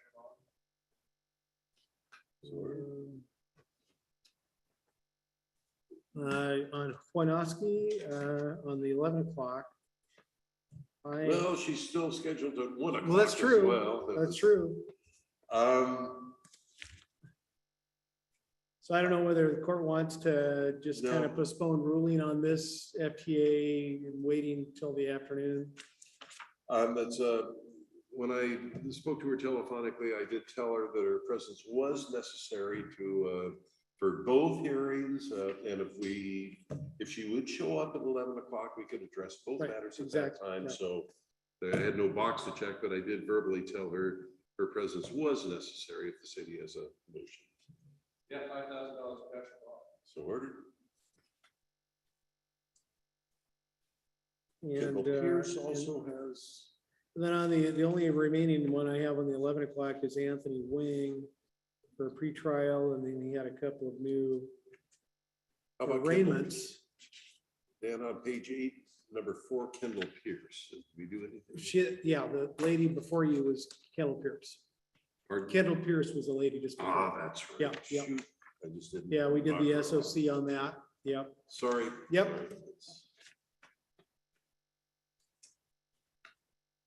And so the next one is, Numbers 8, 9, and 10. Yeah. and the same way with him, except there was already 3 in custody, well, 4 with Antonio Clark, who bailed out for some reason. How, I don't know. But I did tell. $5,000 cash on each. So ordered. For the record, I did tell him that he did need to show up for his arraignment, and he did need to appear for his pretrial. That would be necessary to advance the case. 5 each, so ordered. Wow. And yes, he did assure me that he would appear without fail.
Good afternoon. We're now on record. Ordinarily, I would do a simple advisement of rights at this time. However, I see we have some attorneys that are here in person for their clients. I'm going to take those matters first. Reason I do that, an attorney's always on the clock, and I don't want to cause anybody any bigger bill than they have. Is Nicole Kessler in the courtroom?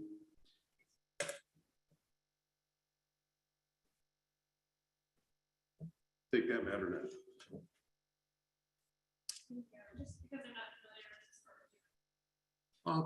They're right here.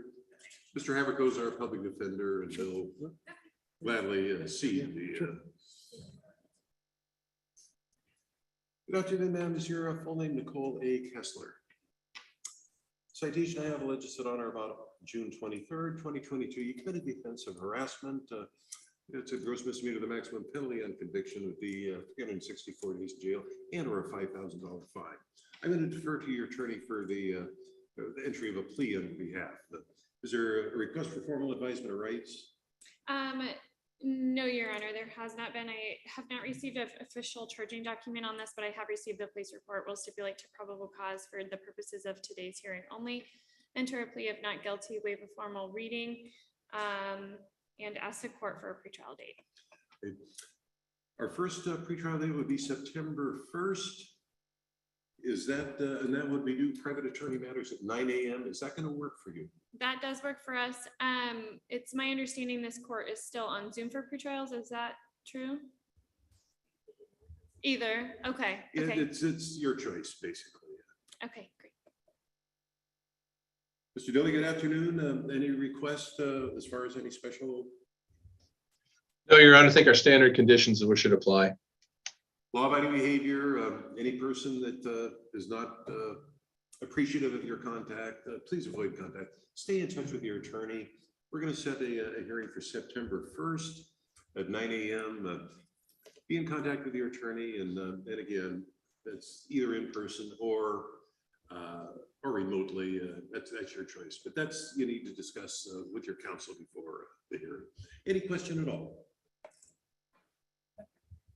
We're on the O-Court system here. I'm electronically signing today's order. And you can get a copy of this by going to the window out of the room and to the left before you leave. I think it takes me longer to sign these things electronically than it does by hand. It is. That's O-Courts though. I'm correct there. World we now live in. Yes. World we now live in. Ms. Kessler, thank you for your patience. You take care. We'll see you 1st of September. Thank Take you, care of Your Honor. yourself. Have a good day. And you as well. And I'm going to mispronounce his name, and I apologize for that. Kajari Camacho California. I'm sorry for butchering your.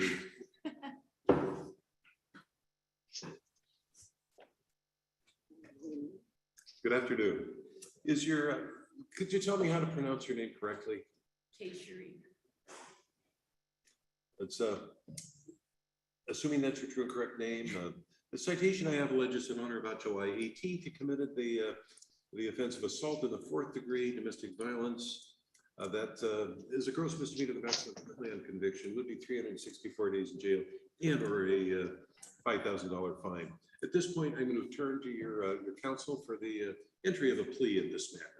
You wish formal advisement of rights and a probable cause? We'll waive a reading, Your Honor, and at this point, we will acknowledge receipt of, we did obtain our own copy of the police report, waive further formal reading, and ask the court to plead not guilty to the charge. We will stipulate to probable cause for purposes of setting conditions. Any questions about anything you just heard? No, that's something you can discuss with your attorney, but probable cause just means that there was a sufficient reason to issue you a ticket for a particular thing. That's a far cry from proving you did anything wrong. In any event, conditions release are no hostile contact with Allison or with Benedictor, Belvocken, and law-abiding behavior, and stay in touch with your attorney. Right? Any questions? Mr. Dooley, Additionally, by way of, Nothing further from the city, Your Honor.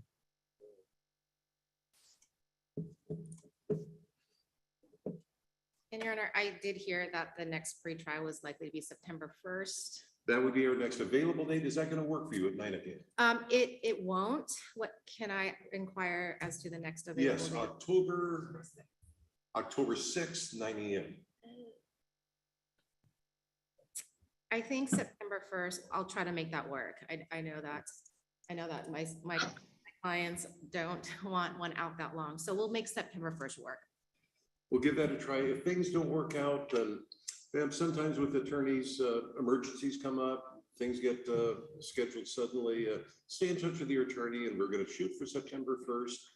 But if that doesn't work, your attorney will let us know, and we'll reset it. That may have to happen. I hope it doesn't. I'm electronically signing the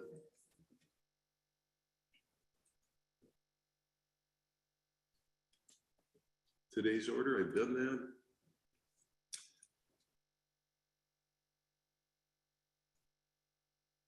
That concludes today's hearing.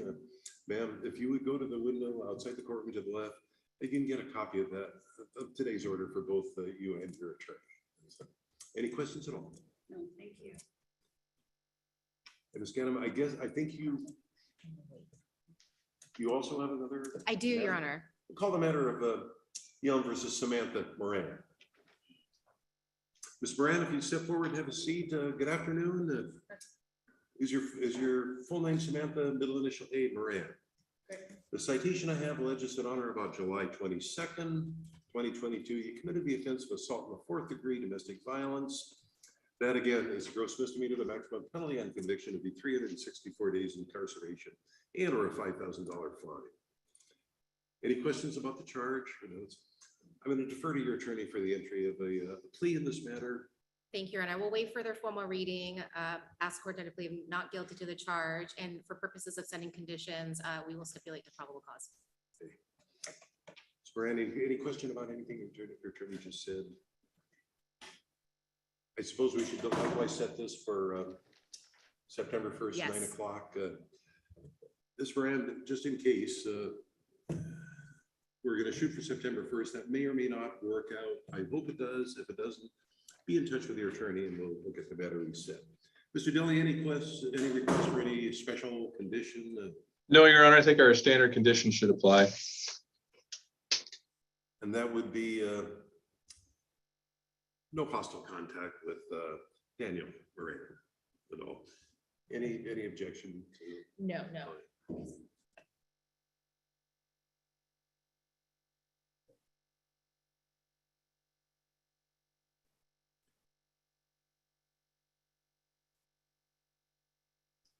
Preparing the orders as we speak. Everything's on computer at this time. And September 1st, 90.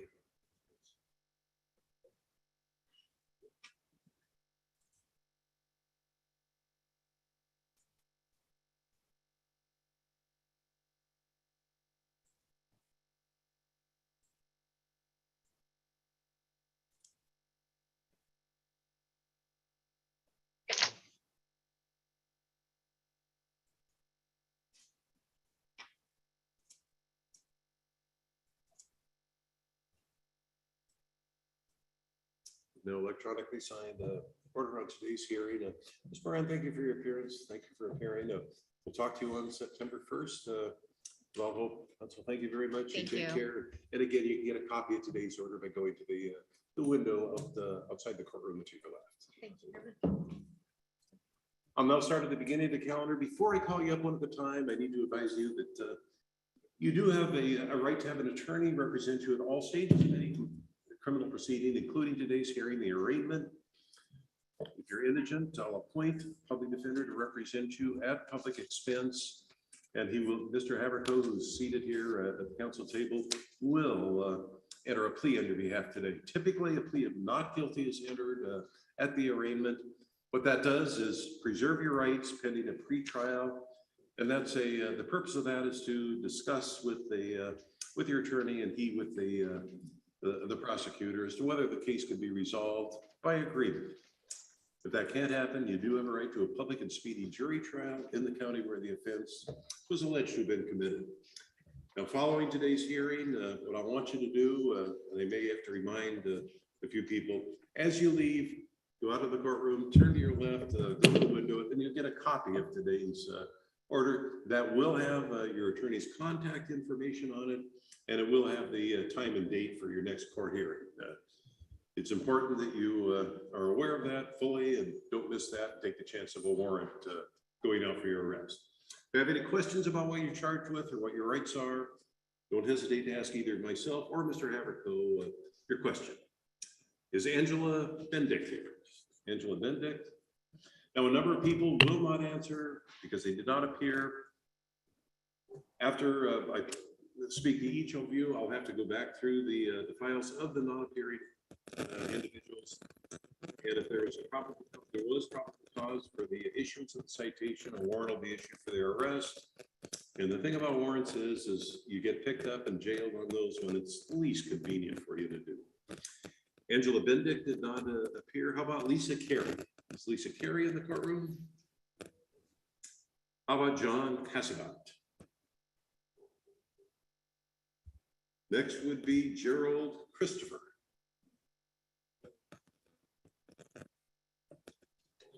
Good afternoon, sir. Is your full name Gerald? Yeah.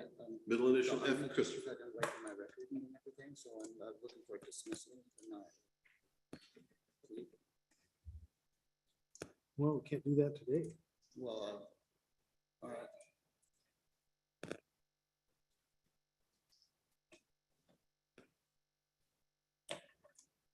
Are you in the army?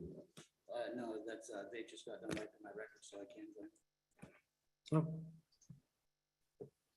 Good afternoon, sir. Is your full name Gerald, middle initial F, Christopher? Yes, it is. Mr. Christopher, the citation I'm looking at alleges that on or about May 19th of 2022, you committed the offense of theft in the third degree. That's a gross misdemeanor. The maximum penalty on conviction would be 364 days in jail and or a $5,000 fine. Any question about the charge? Are you asking for a court-appointed attorney? yes. I believe he is. Mr. Haverko, I'll appoint you to represent Mr. Christopher and go ahead and enter a plea on his behalf. Stipulate to probable cause, ask the court to enter a not guilty plea. Mr. Christopher, a plea of not guilty has been entered. We're going to set the matter for a pretrial conference, and that will be on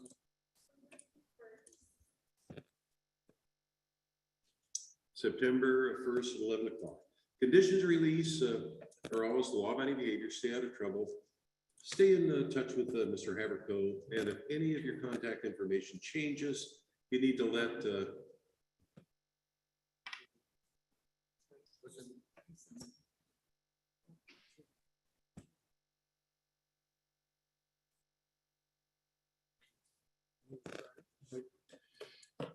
Sign.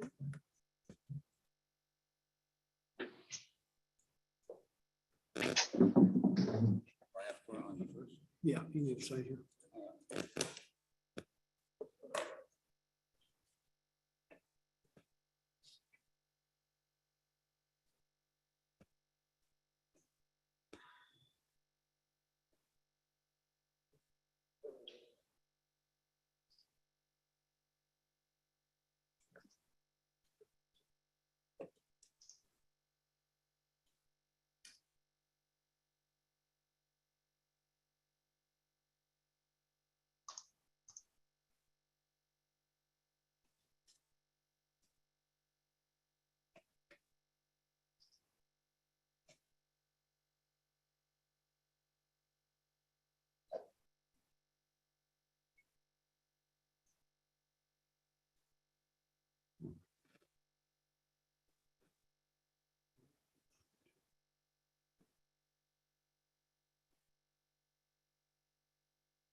My signature got erased.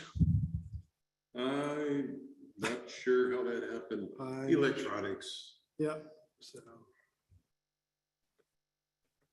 Mr. Christopher, what I'm going to ask you to do is get a copy of today's order at the counter and stay in touch with Mr. Haverhill, okay? Yeah, no problem. Good luck to you and take care. Thank you. What's going on? Antonio Clark in the courtroom. Antonio Clark does not answer. We'll come back to that. Jojanavelt Davis. That's, I hope I pronounced that correctly. Go ahead and have a seat.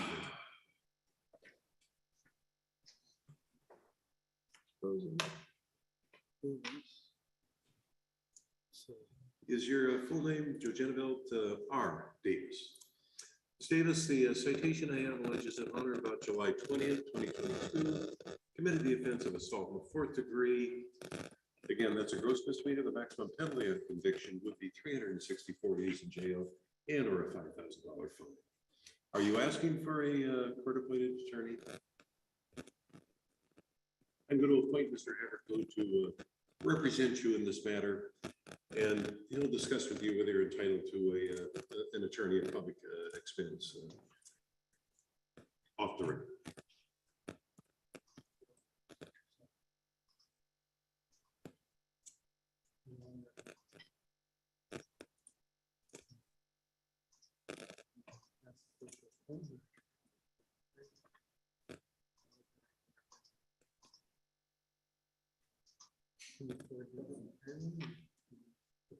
She does want a court-appointed lawyer, run, just to confirm.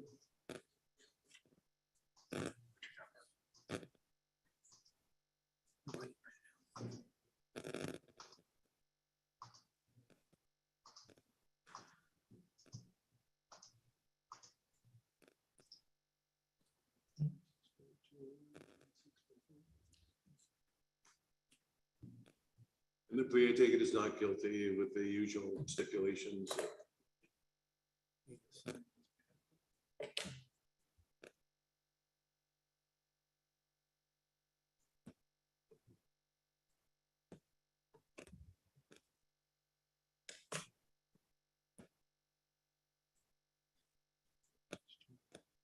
There we go. I think I just had to re-log in. Wait, And don't if know it why, isn't working- don't know what happened. Well, if it's not working, you're here in court, Okay. the record will reflect that, and I don't think, we'll just dispense with the signatures. I take it the plea in this matter is not guilty? Yeah, stipulate to probable cause, Your Honor, ask the court to enter not guilty plea.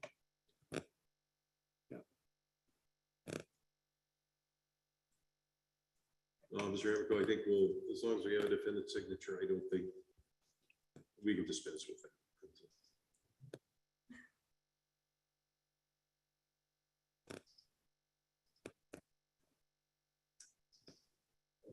Davis, you can get a copy of today's order. I want you to do this. Go to the window out of the courtroom to your left. It'll have a contact information on it, and it'll have your court date on it. Okay? Thank you for appearing, and you take care. Have a good day.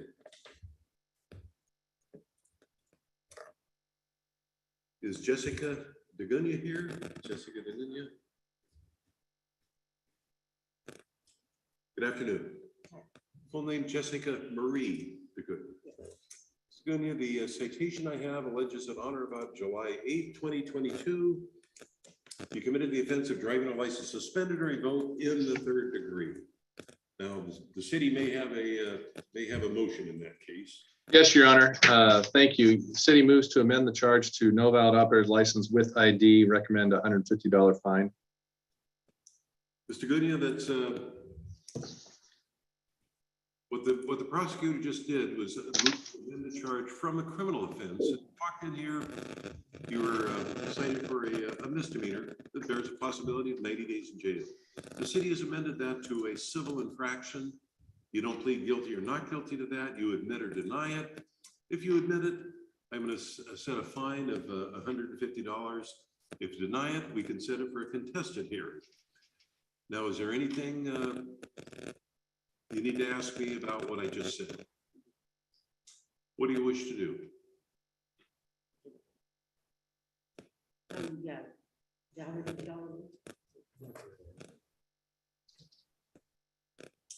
Segunya, with regard to that charge, we will amend that and I'll assess 150.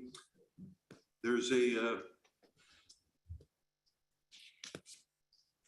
compliance with diversion issue on the case.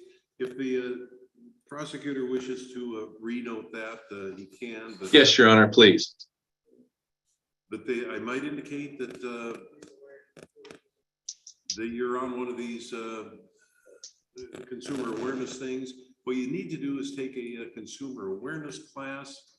I think maybe we probably should set that for a review hearing. I did But sign up for it. you do what now? I did sign up for the class. I didn't. Do we have proof of that? I do on my tablet. But you have to file it with, or send it. Yeah, we're gonna need that here. Okay, okay. We'll probably give you Mr. Gunya, a tentative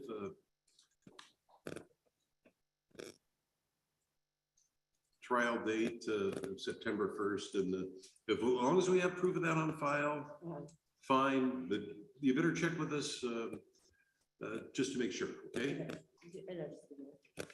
Yes. Do I just email it to you, or Pardon? do I just email you the letter, the verification letter? The verification letter, do I just email it to you? We'll need to have that on file, yes. Okay, okay. Yeah, we'll need to have that on file.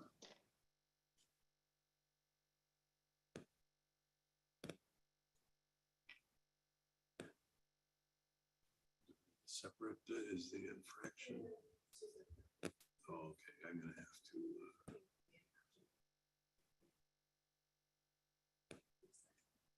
Have to remember to hit the refresh button so I can get to that.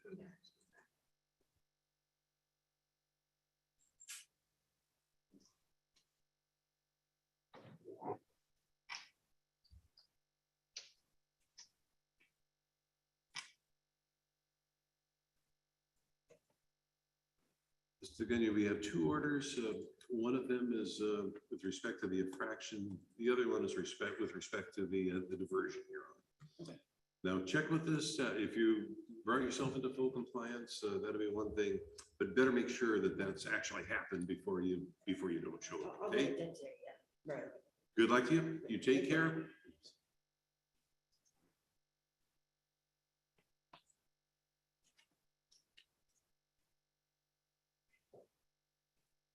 Is Stephen Duncan in the courtroom? Stephen Duncan.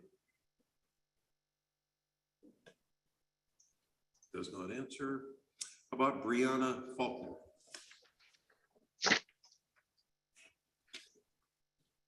Robert Lee Frank.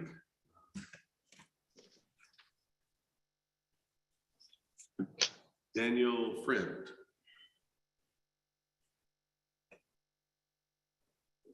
How about Calvin Goodman? David Green. Russell Keenan Hill. Mr. Hill.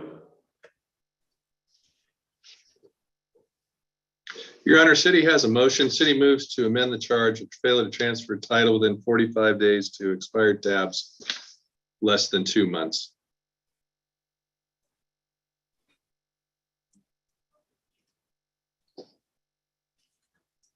Mr. Hill, that's oddly enough, in the state of Washington, failure to transfer title is a criminal offense.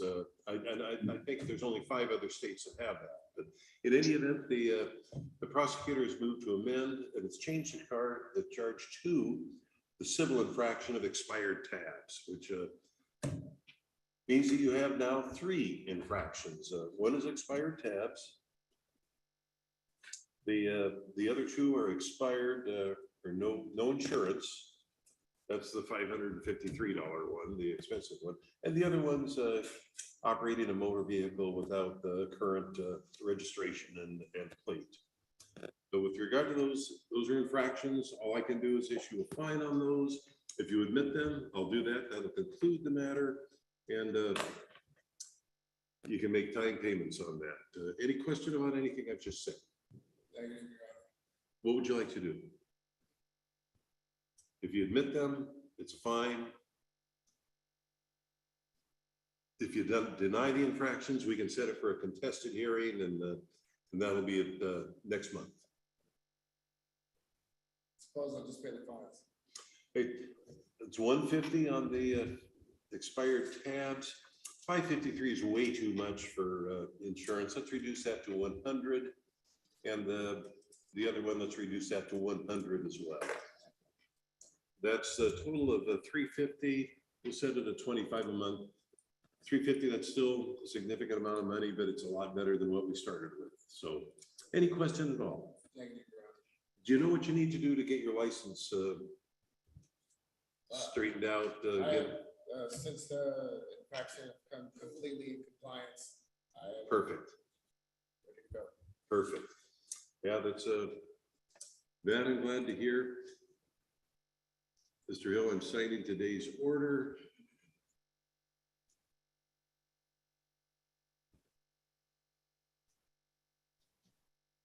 I want you to get a copy of that, look it over, and that you can get at the window. If there's a problem making a fine payment, the best thing to do is get a hold of us. That's something we can easily deal with. The fine is the least important thing that I do here, and I hate to send bad news to the Department of Motor Vehicles about fine payments. So yeah, if there's a problem making the fine payments, let us know. We'll be able to deal with that. Any question at all? Negative. Mr. Hill, thank you for your patience and thank you for appearing. You take care, have a good day, and don't forget to pick up a copy of today's order. Thank you, Your Honor. Have a good one. Stephanie Holanowski here. No? How about Kaz Holland?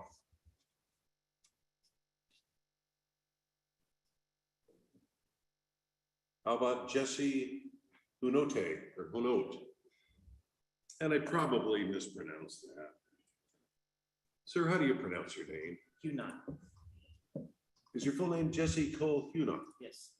Mr. Hunot, the citation I have alleges that on or about December 23rd, 2019, you committed the offense of theft in the third degree, gross misdemeanor. The maximum penalty on conviction would be 364 days incarceration and or a $5,000 fine. Asking for a court-appointed attorney.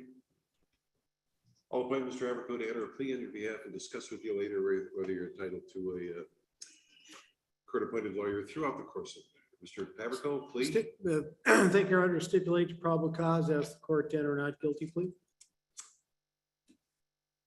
We have not guilty's been entered on your behalf. We're going to set the matter for a pretrial. So, you know, that will be September 1st, 11 o'clock in the morning. It'll have contact information. The order today will have contact information with your attorney on it. I want you to definitely stop by and get a copy of the order. Ms. Langley, you're probably looking for Mr. Dilly. He's not here today, but he is on Zoom. Mr. Dilly, Ms. Langley is here with regard to her matter, which is a pretrial. Yeah, I tried to reach Ms. Langley by phone today. Maybe we could reset and we can try to connect between now and our next court date. Hold on. Unfortunately, my client has a case in Douglas County that's bouncing around with this delay. Is there a way I can talk to you? What do you want me to do? I don't know. Is there a way? I can reset it, or I can give you can Mr. Dilly a call, or? I'd rather talk to him today because otherwise my client's gonna go back to KidSat because we don't have a resolution. Could, if you didn't catch that, Ms. Langley has got a kind of a situation going on where she'd really like to talk to you today. Sure. Could she give you a call? Yeah, absolutely. All right, when? Right now. Okay, right now. I'll do that. Right now. Thank you. I'll do that.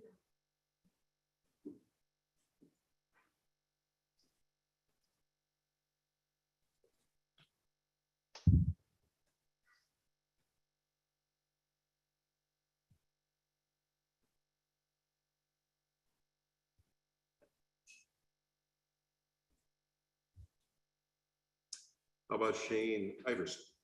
Shane Iverson in the courtroom?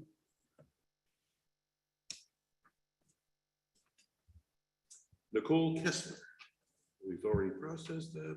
How about Brett David Landrud? Landrud. Muriel Rose Lawson. Damian Lovejoy. Mr. Lovejoy. And this is a case where we're probably going to have another motion forthcoming. Yes, Your Honor. City moves to amend the charge from DDoS third to Noval second degree, recommend a $150 fine. Mr. Lovejoy, do you understand that? You went from a criminal offense to a civil infraction. If you admit the infraction, I'll Well, I fine didn't even you. know I was under, like, my license suspended. You know what I'm saying? I didn't know, so. Very often people don't. Yeah. Very often people don't. And I thought I was discriminated against because I live in the Municipal Pines, and he drove past me, whipped around aggressively, rode, like, you know what I'm saying? When somebody jumps right on your butt, and then he pulled me over in the Pines. And I thought that was private property. You know what I'm saying? And it's like, Sure. and then he had me get out of the car and sit on his bumper for a freaking suspended license for like 10 minutes. And I had my daughter in the car. Like, I'm upset, you know what I'm saying? It's like, Nope. what the heck? Like, Now, hold. Now, what we can do is set this for, today, all you do is admit it or deny it. If you admit it, it's 150. If you deny it, we'll set it for a contested hearing. I want to deny it because I didn't know that. Okay, all right. I thought you were a judge. I thought we got this all settled here. Why do I have to expand it out to a different time? Like, you know what I'm saying? Time's money. And I'm losing money here. But you guys got cops at, like, you know what I'm saying? Just looking for money. Like, why did, like, I wasn't doing anything. That's the only thing he pulled me over for. And there's no way he would have known my license was suspended. He whipped around because he seen me going to the Pines. What the heck is that? I didn't even know they had jurisdictions in the Pines. Mr. Lovejoy, hold on. Hey, it's quiet, okay? Just quiet. We're going to set it for a contested hearing. You can show up then and we can hear it. But now I can't address the issues you want to raise. We're not going to do that now. Your hearing is at September 1st, 2:30 in the afternoon.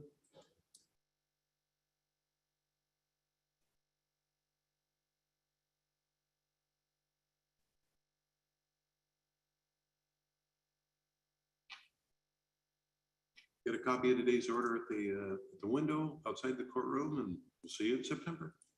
Have a nice day. Thank you. We all have rights here, so everybody knows.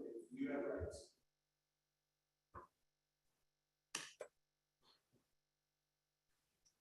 Samantha Moore. Samantha Moore. Does not answer. How about Anne Marie Rankin? And Rankin is in the courtroom and answers.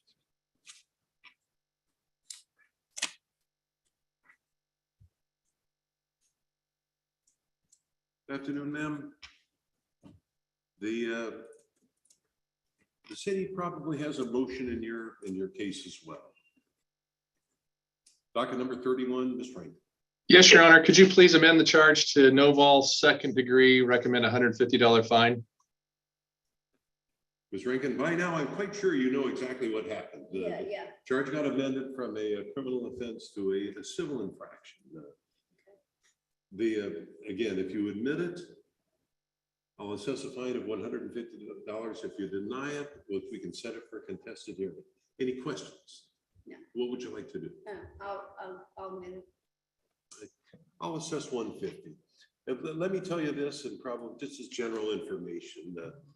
Officers sometimes, and they have a perfect right to do that, if they see a car and the car has a license plate, which they're supposed to have, he has an onboard computer where he can very easily see whether that car is owned by a suspended driver or not. And if he looks and says, yeah, I know that person, they're suspended, they have a right to pull you over. So just for general information, that's a generality. Don't take legal advice from the judge, okay? Okay. Now, the important thing here is, do you know what you need to do to get your license? Yes, I went today. I've got 3 unresolved tickets. That's what it almost always is. Yeah. We live in a world where you pretty much have to be able to drive to function. So I would make that a priority in life. Work on getting your license back. Yeah, I've been saving up some money, so I think. And the path towards getting your license back involves money. Yeah. I'm signing today's order. And again, if you have trouble making the payments, let us know. We can put them off. We can do other things. But that's what I want you to do is devote as much of your resources you can towards getting your license back. Okay, but it's $25 a month on the fine. Yep. Okay, all right. And you get a copy of today's order by going to the window outside the courtroom. I'm signing the order as we speak. Okay, all right, thank you very much. Ms. Rankin, thank you.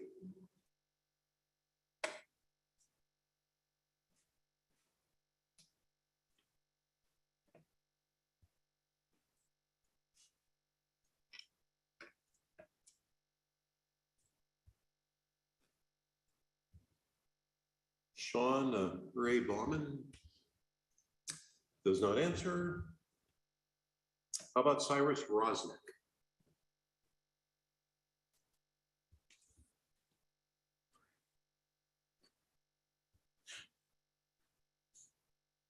Good afternoon, sir. Is your name Cyrus James Rosnick? Yes. Mr. Rosnick,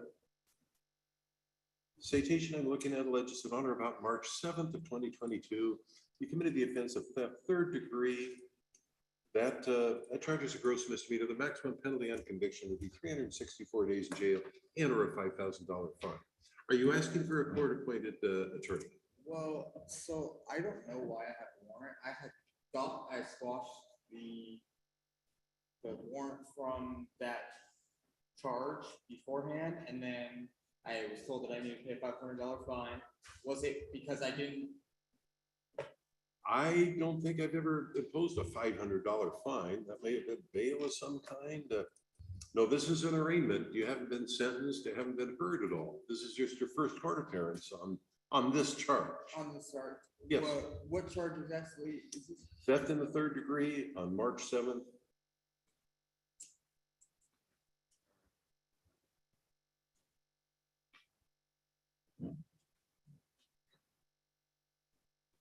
Let's see if we can find out a little bit more about it.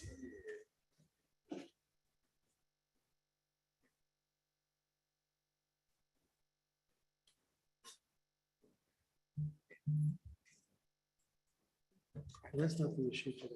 Yeah. The issue today is you're on for a new case. Yeah. For theft. Yeah, that's what you do. It was the same charge. Mr. Rosnick, this situation involved a food basket from a front porch. If that what I think you're remembering is a fine from a different case. This is a different case. It was a car prowling theft, but that was the same exact night. Those both happened the same night. That's why I don't quite understand why I'm being charged twice for the same night. Mr. Rosnick, you're confusing two cases. This isn't something we address now. If we are involving two cases in one thing, but I think you're just not quite understanding what's. Okay. This is your arraignment on one criminal charge. And what you do now is enter a plea of guilty or not guilty to it. And the plea of not guilty is the one that's always entered at the arraignment. Gotcha. I'll ask Mr. Haverko to enter a plea on your behalf. Thank you, Your Honor. Stipulate the probable cause, ask the court to enter a not guilty plea. Mr. Rosnick, a plea of not guilty has been entered on your behalf. And what I want you to do is stay in touch with Mr. Haverko. Court date, more likely than not, is going to be at September 1st. Need you to show up for that. And in the meantime, we can get the cases sorted out. Looking at your record here, I think there's just a little bit of confusion. If it's on our behalf, we'll fix it. If it's on your behalf, that's the educational process. Go ahead and sign it. September 1st, 10 o'clock.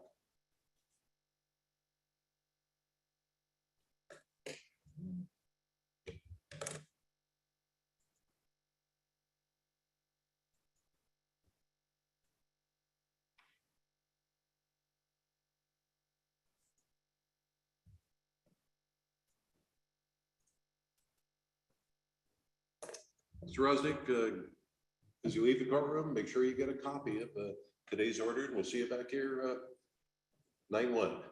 Good luck to you, and thank you for appearing.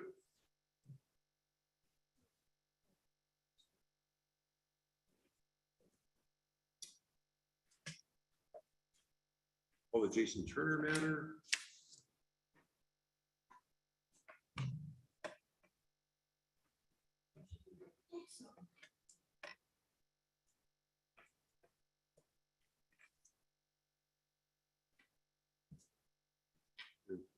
I'm trying to close a window that does not want to close on me for reasons that are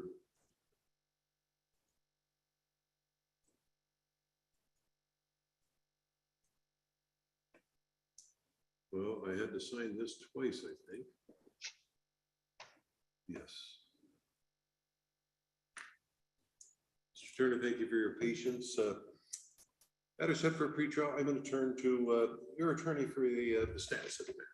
Thank you. This is we have a resolution. I do want to make a correction. My conversation with Mr. Gilly, I had thought that count 2 is still active, but count 2 has been dismissed, so we just need count 1. And instead of state to remove that, and then to try the second infraction. Which will find committed. Mr. Gilly, what I'm hearing is we have a reckless driving charge amended to a neg 2. That's correct, Your Honor. That would leave 2 infractions, NVOL with valid ID. Correct. I believe there are infractions. These are both infractions. Neg 1, of course, is criminal. Right. But the driving was, the driving was dismissed. Yes, But we have it was amended. It was amended down to. That's what we're trying to figure out. Okay. NVOL, yeah, it was no vol 2. Okay. So if there's an admission to the votes, is there a recommended penalty?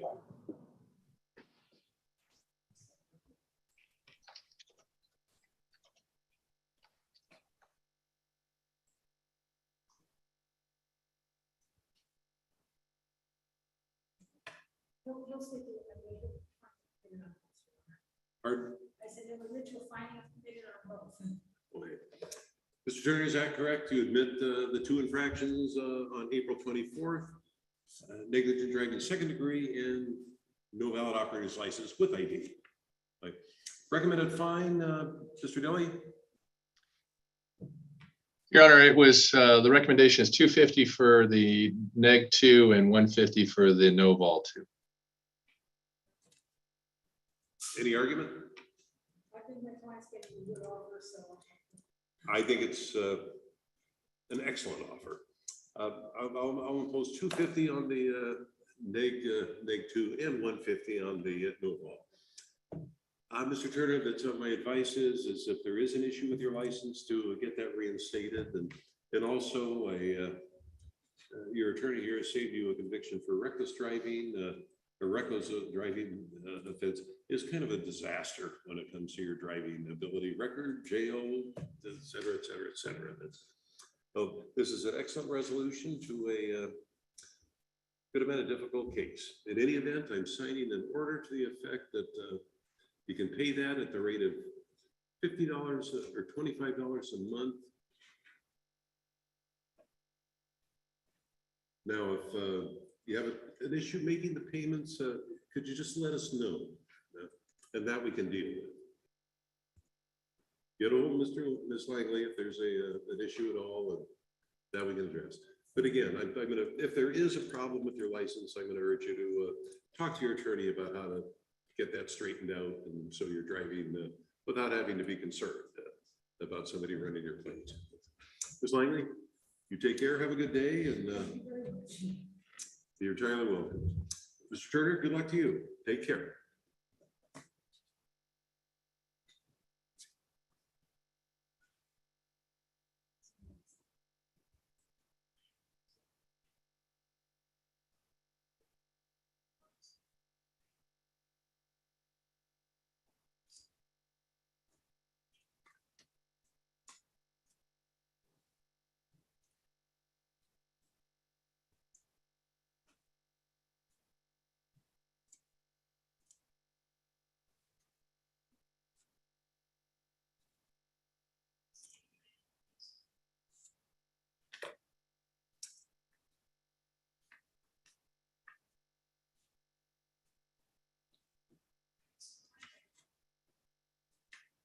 Is Daryl Russell in the courtroom? Daryl Russell.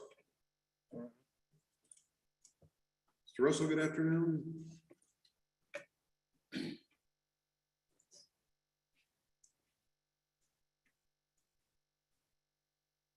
Citation is for driving license suspended, revoked, third degree on July 31st. City may have a motion in your case. Mr. Deli, you're muted. Sorry, I didn't catch the name of the defendant. This is page 15, docket number 36. Yes, city moves to amend the charge from deedless third to no vol second degree, recommend $150 fine. Mr. Russell, by now you probably know what that means. Not a criminal offense anymore, civil infraction. If you admit it, it's 150. If you deny it, we can set it for a contested hearing. I did it. Do you know what you need to do to get your license reinstated? Yeah. It's usually money, fines, Yeah. here and there. I'm gonna set the fine at 150. It looks like you may have some warrants out for, it looks like maybe the same offense. Probably be a real good idea to take care of that. So. I've just quashed the Thurston County ones. Good. And it looks like there's one of Grace Harbor as well. Be a good idea to take care of that. Mr. Russell will set your payments.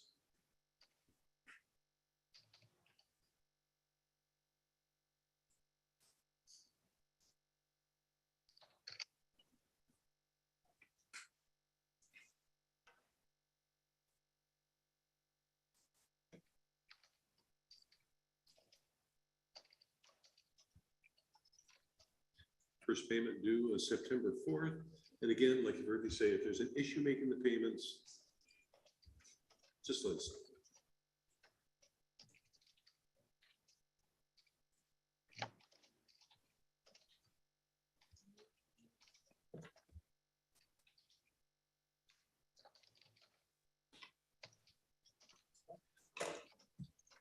Yeah, make sure you get a copy of today's order and good luck to you. Thank you. Take care. Victoria Sartori. Good afternoon. I have to say, for the record, is your name Victoria Ann Sartori? Sartori, the citation I have, once again, alleges that on or about July 23rd, 2022, committed the offense of assault in the 4th degree, DV. That, again, is a gross misdemeanor. The maximum penalty upon conviction would be 364 days in jail and or a $5,000 fine. I'm going to appoint Mr. Haverco to represent you. I assume nothing has changed with regard to your financial situation. Mr. Haverco, please. Thank you, Your Honor. Stipulate your probable cause as the court to enter not guilty plea. Ms. Sartori, a plea of not guilty has been entered. No. The conditions I set when you were released from custody, they remain the same. No contact with David Lipscomb, stay out of trouble, and law-abiding behavior, and show up for court. Stay in touch with Mr. Haverco. Okay, so call me. Okay. And then I gotta hit sign here. Pre-trial September 1st, but no, you're going to get a copy of today's order.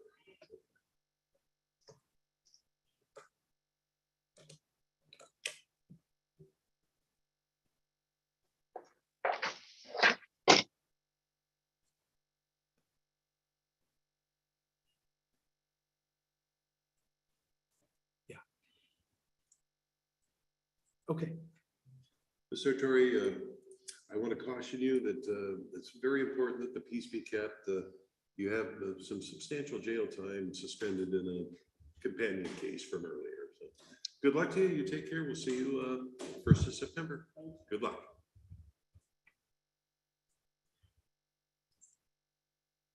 Mr. Russell is flashing a warrant with the county. Sure.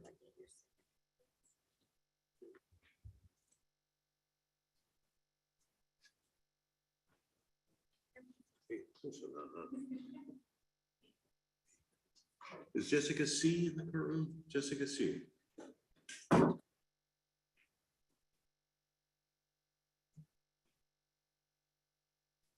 Good afternoon, ma'am. For the record, is your name Jessica Sherry C? Citation alleges an honor about July 28, 2022. You committed the offense of criminal trespass, first degree. That charge is a gross misdemeanor. The maximum penalty on conviction would be 364 days in jail and or a $5,000 fine. Has anything changed about your financial situation? I'm going to appoint Mr. Haverco to, given your head shake, to represent you in this matter, and he'll enter a plea on your behalf. I think, Your Honor, stipulate to probable cause as the court to enter a not guilty plea. To see a plea of not guilty has been entered on your behalf. Condition of release is law-abiding behavior, stay out of trouble, and that includes not going someplace where you're not supposed to go. Pretrial will be September 1st, 2022. The order will have your attorney's contact information and your court date on it. Any questions at all? You can then, I'm going to ask you to sign off on the order, at which point you can get a copy of it, and that'll conclude today's hearing.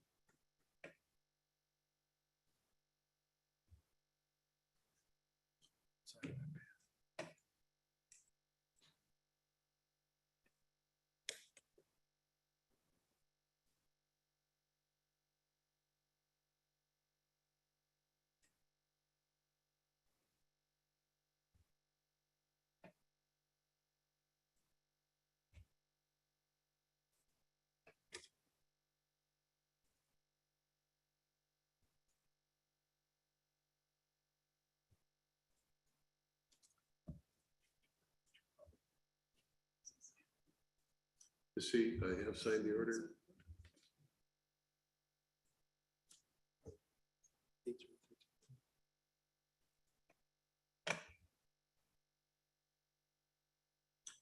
That concludes the matter. See, good luck to you. Thank you for your patience.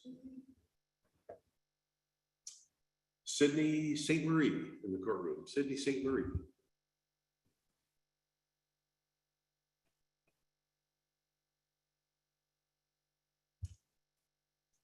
Good afternoon, ma'am. Is your full name Sydney C. St. Marie? Yes. You have two citations. It's alleged that on or about July 21st, 2022, you committed the offenses of driving a license suspended or revoked in the third degree and operated a vehicle without ignition interlock when required to have that by the Department of Licensing. The second charge is a gross misdemeanor, maximum penalty on conviction to be 364 days in jail and or a $5,000 fine. First charge, DWS, third degree, is a simple misdemeanor, maximum penalty on conviction to be 90 days in jail and or a $1,000 fine. Are you asking for an attorney? I'll appoint Mr. Haverco to represent you in this matter. He'll talk to you out of my hearing as to whether you qualify for representation throughout the course of your case. Mr. Haverco? I think, Your Honor, would stipulate to a finding of probable cause and ask the court to enter not guilty pleas. St. Marie, a plea of not guilty has been entered on your behalf. Conditions of release are law-abiding behavior, and that would include don't drive unless you're licensed and insured, and if required, have a ignition interlock. Okay. Any questions at all? Pretrial is set up for September 1st. What I want you to do is sign off on today's order.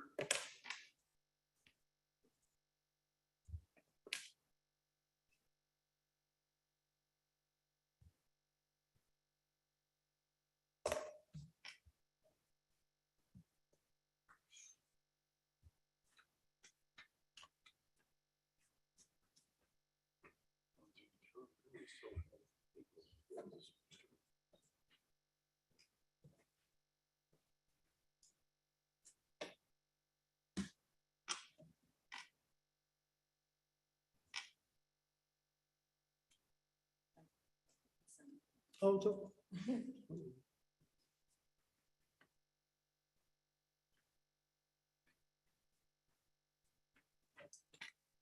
Ma'am, I've signed the, today's order.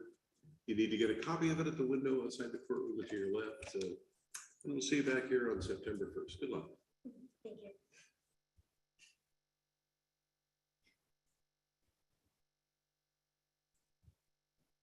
Now, I have gone through the calendar and I have people remaining in the courtroom. Some people may have come in late. Ma'am, we'll start with you. Your name, last name?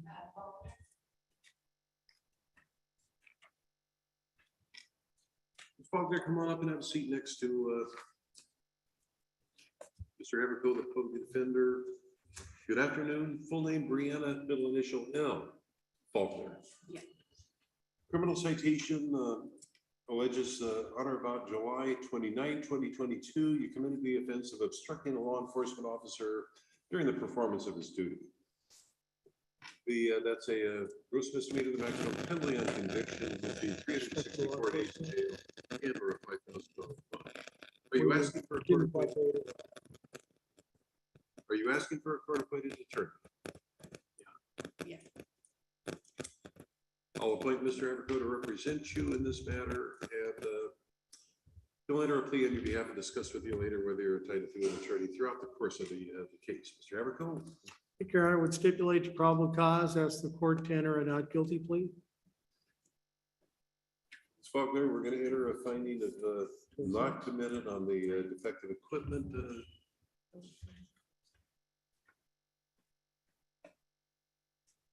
206-583-547.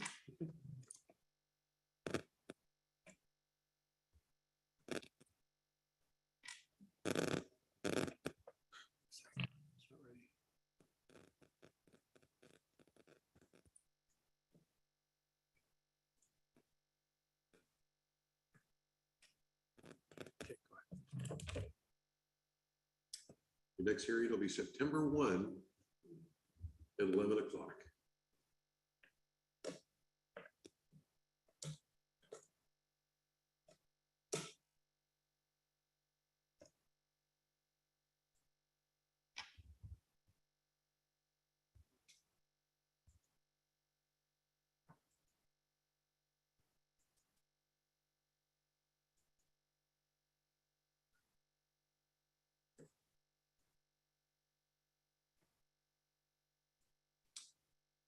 Ms. Faulkner, I've signed today's order.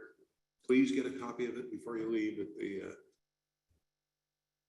window. Any questions at all? Good luck to you. See you September 1st.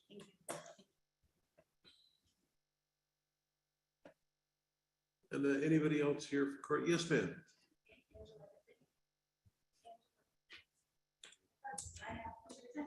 Come on up and have a seat.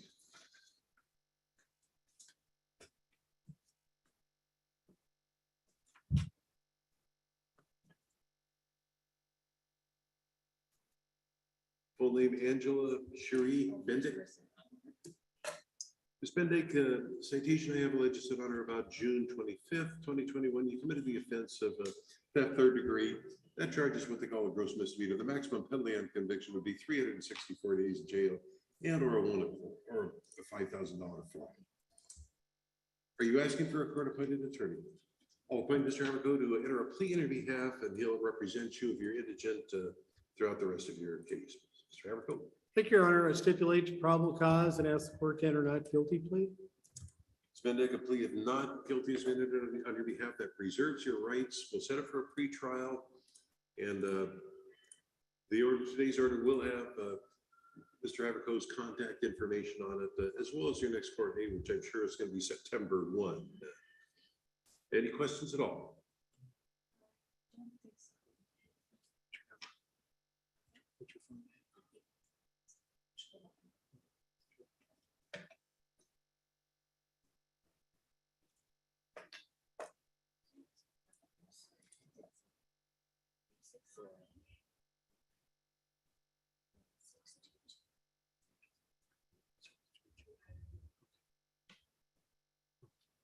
And then I need to have you sign. Wait a second now. It's locked up.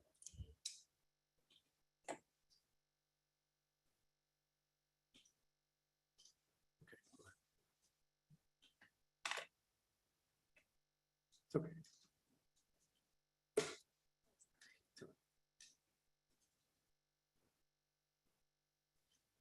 Benedict, I've now signed the order. Please get a copy of it at the window, and we'll see you here September 1. You take care. Either way, yeah, but I'd wait a week because it takes a little while for me to get the report. Yeah, okay.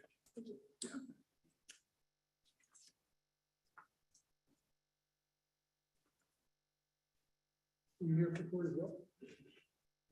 What's your last name? Oh, you're Antonio. This is Mr. Antonio Clark, I think. Good afternoon, Mr. Clark. We're here for a number of things. I'll go through them one at a time. One is just simply a sentence compliance hearing with regard to a July 10th of 2021 assault charge. In that case, you have 361 days in jail suspended on conditions. You have some new charges. It's alleged that on or about July 15th, 2022, you committed the offenses of violating the terms of a protection order violation. That's a gross misdemeanor. The maximum penalty would be 364 days in jail and or a $5,000 fine. You're also cited with 2 counts of criminal trespass, second degree. That would be upon conviction, the maximum 90 days in jail and or a $1,000 fine. You were cited again on July 9th for the offense of theft in the third degree. That's a gross misdemeanor. The maximum penalty and conviction would be 364 days in jail and or a $5,000 fine. You're likewise cited on July 27, 2022 for vehicle prowling in the second degree. So, excuse me, that's a misdemeanor. The maximum penalty on conviction would be 90 days in jail and or a $1,000 fine. Are you asking for a court-appointed attorney? Yes. I'll appoint Mr. Haverco to represent you in this matter, assuming nothing has changed about your financial situation. And he'll enter pleas with regard to all the charges. I think Aaron would stipulate to probable cause on all the charges as the court entered out guilty pleas on all charges. Mr. Clark, pleas of not guilty has been entered on your behalf. Now, listen carefully. A condition of release is no law violations, law-abiding behavior. Do you understand? Absolutely. I'm hoping you haven't understood it several times before. September 1st, 11 a.m. is your next pretrial hearing. We'll see you then. Question. So, Officer Sparkle in the evidence room said, so there's this case that I got, one of the assault or cases I got, it's already taken care of. There's $80 I got took in as evidence, and that was my tip money from work. But my victim said that it was theirs, but they're not doing anything to try to get it. And I've been trying to get it this whole time. Officer Sparkle said I need you to like. Well, here's the problem is there's, I guess it sounds like there's 3 different people that are saying that they are the owner of the $80. What we're gonna have to do is, I can't decide this minute who's entitled to that money. What we're gonna have to do is set it for a hearing and hear from, if people show up claiming the money, we're gonna have to, I'm gonna have to hear from them as well. They'll get notice of the hearing, and that's how we're gonna have to go. If PD is holding $80 and they don't know who it belongs to, and 3 people are saying it's theirs, we're gonna have to have a hearing.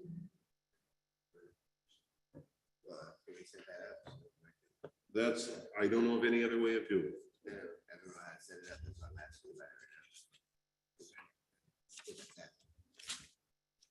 right now. You need to talk to your attorney. I'm not going to make a decision on any $80 today. Can you talk with Josh Steva? Yes, thank you.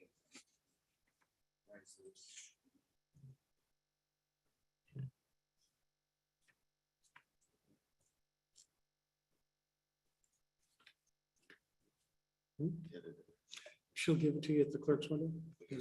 Yeah.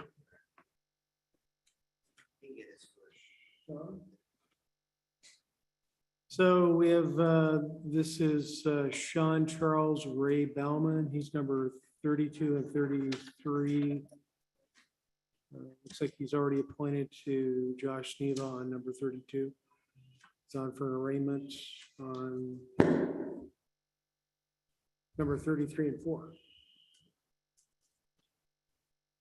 Are you Sean Charles Ray Bauman? Christopher. Yes. Middle name is Christopher. Oh, okay. Yes. I've got three matters here. One's a pretrial hearing with Mr. Sneva. Of course, we can't address that matter today. He's not here. But you're also here for an arraignment on one count of criminal trespass first degree alleged to have been committed on June 28, 2022. You're also cited for criminal trespass second degree and disorderly conduct on July 17th of 2022. Criminal trespass first degree is a gross misdemeanor. The maximum penalty on conviction to be 364 days in jail and or a $5,000 fine. The other two are simple misdemeanors. The maximum would be 90 days and or $1,000. I'll have Mr. Haverco enter a pleas on your behalf with regard to the new charges. However, we're going to have to set them with the third matter on Mr. Sneva's calendar. Thank you, Your Honor. Would stipulate the probable cause as the court to enter not guilty, please. Mr. Ray Bauman, the pleas of not guilty have been entered on your behalf. That preserves your rights. I will sign an order to that effect. Now, you still have Mr. Sneva's contact information. That will be on the his address and telephone number will be on today's order, okay? As well as email.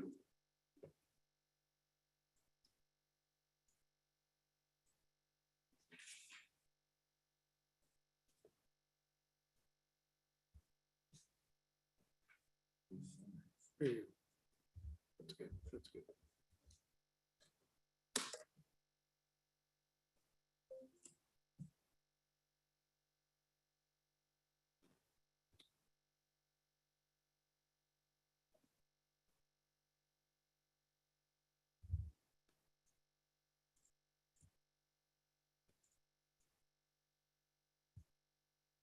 Mr. Ray Bauman, the order's been signed. You need to get a copy of that at the window out of the courtroom to your left. We'll see you back here on September 1st.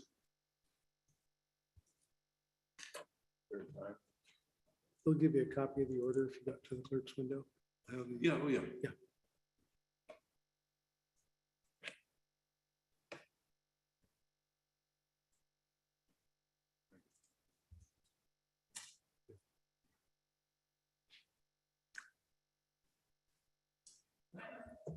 So Julia, why don't you come on up? So this is Julia Torres. Hopefully the prosecutor's still on the Ms. Torres, line. good afternoon. Yeah, she was scheduled today, I believe at 10. Yeah, it's okay. You're here. Ms. Torres, good afternoon. You're here. We can deal with your matter at this time. I thought it was 1 o'clock, I'm sorry. That happens, that you're here. Sorry you had to wait as long as you did, but as long as you're here, let's address your matter. Go ahead and sign here. So parties have had some discussions and have come up with an agreement. Basically, I filled out a statement of defense on plead guilty, wherein she's going to enter the straight plead guilty to the reduced charge of suspended driving in the second degree. And I believe the city's agreed to that, so we've all signed and would ask the court to inquire. It looks like That's correct, Your Honor. It's agreed. For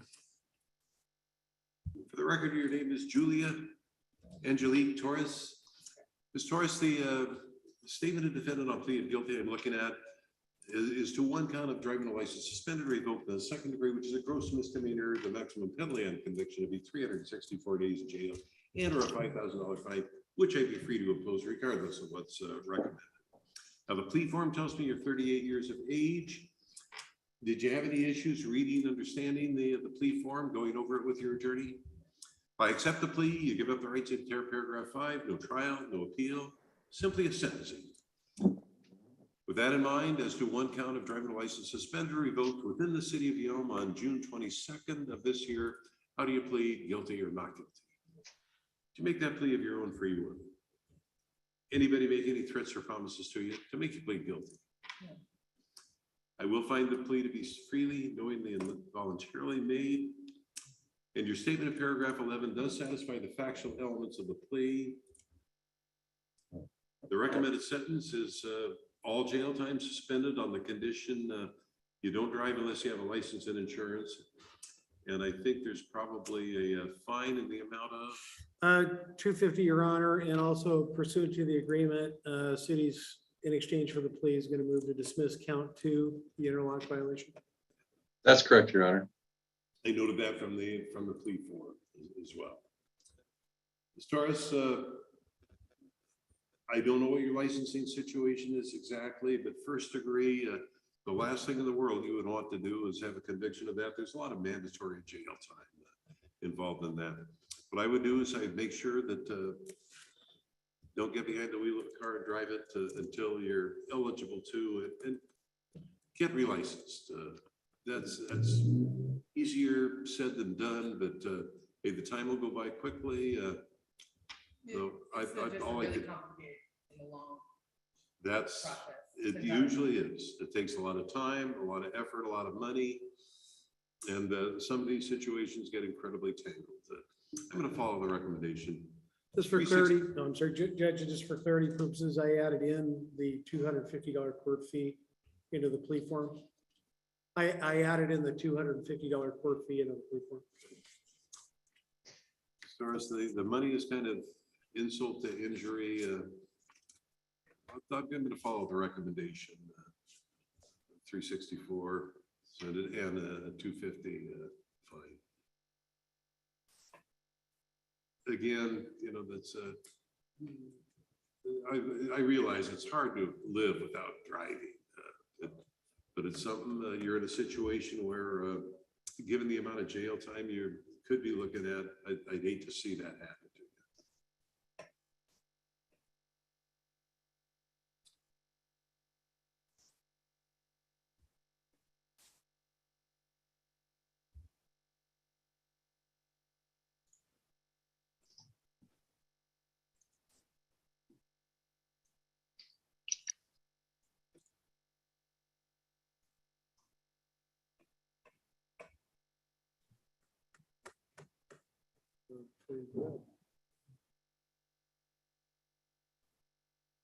One sign right here.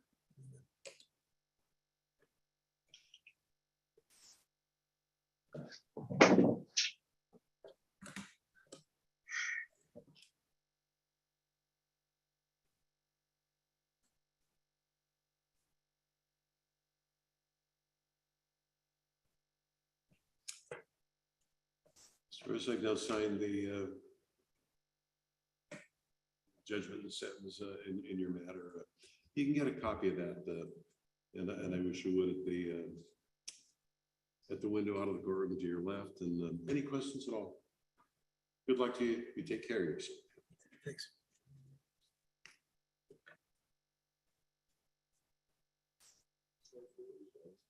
What the heck?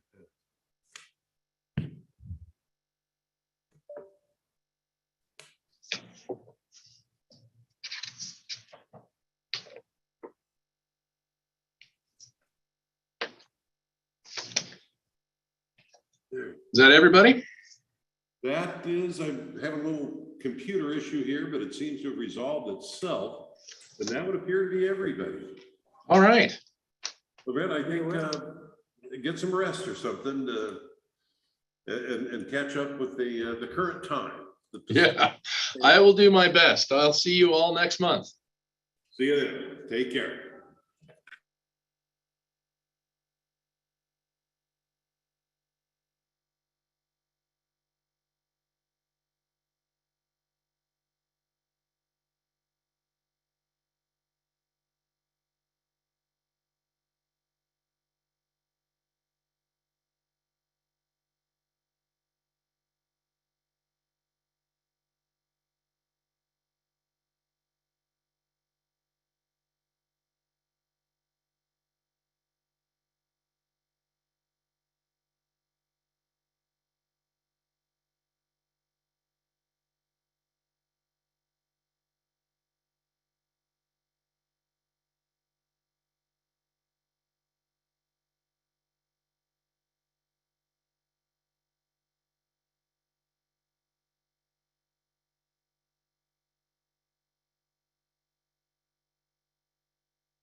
On record for the 1 o'clock no shows. First one I have is Lisa Carey.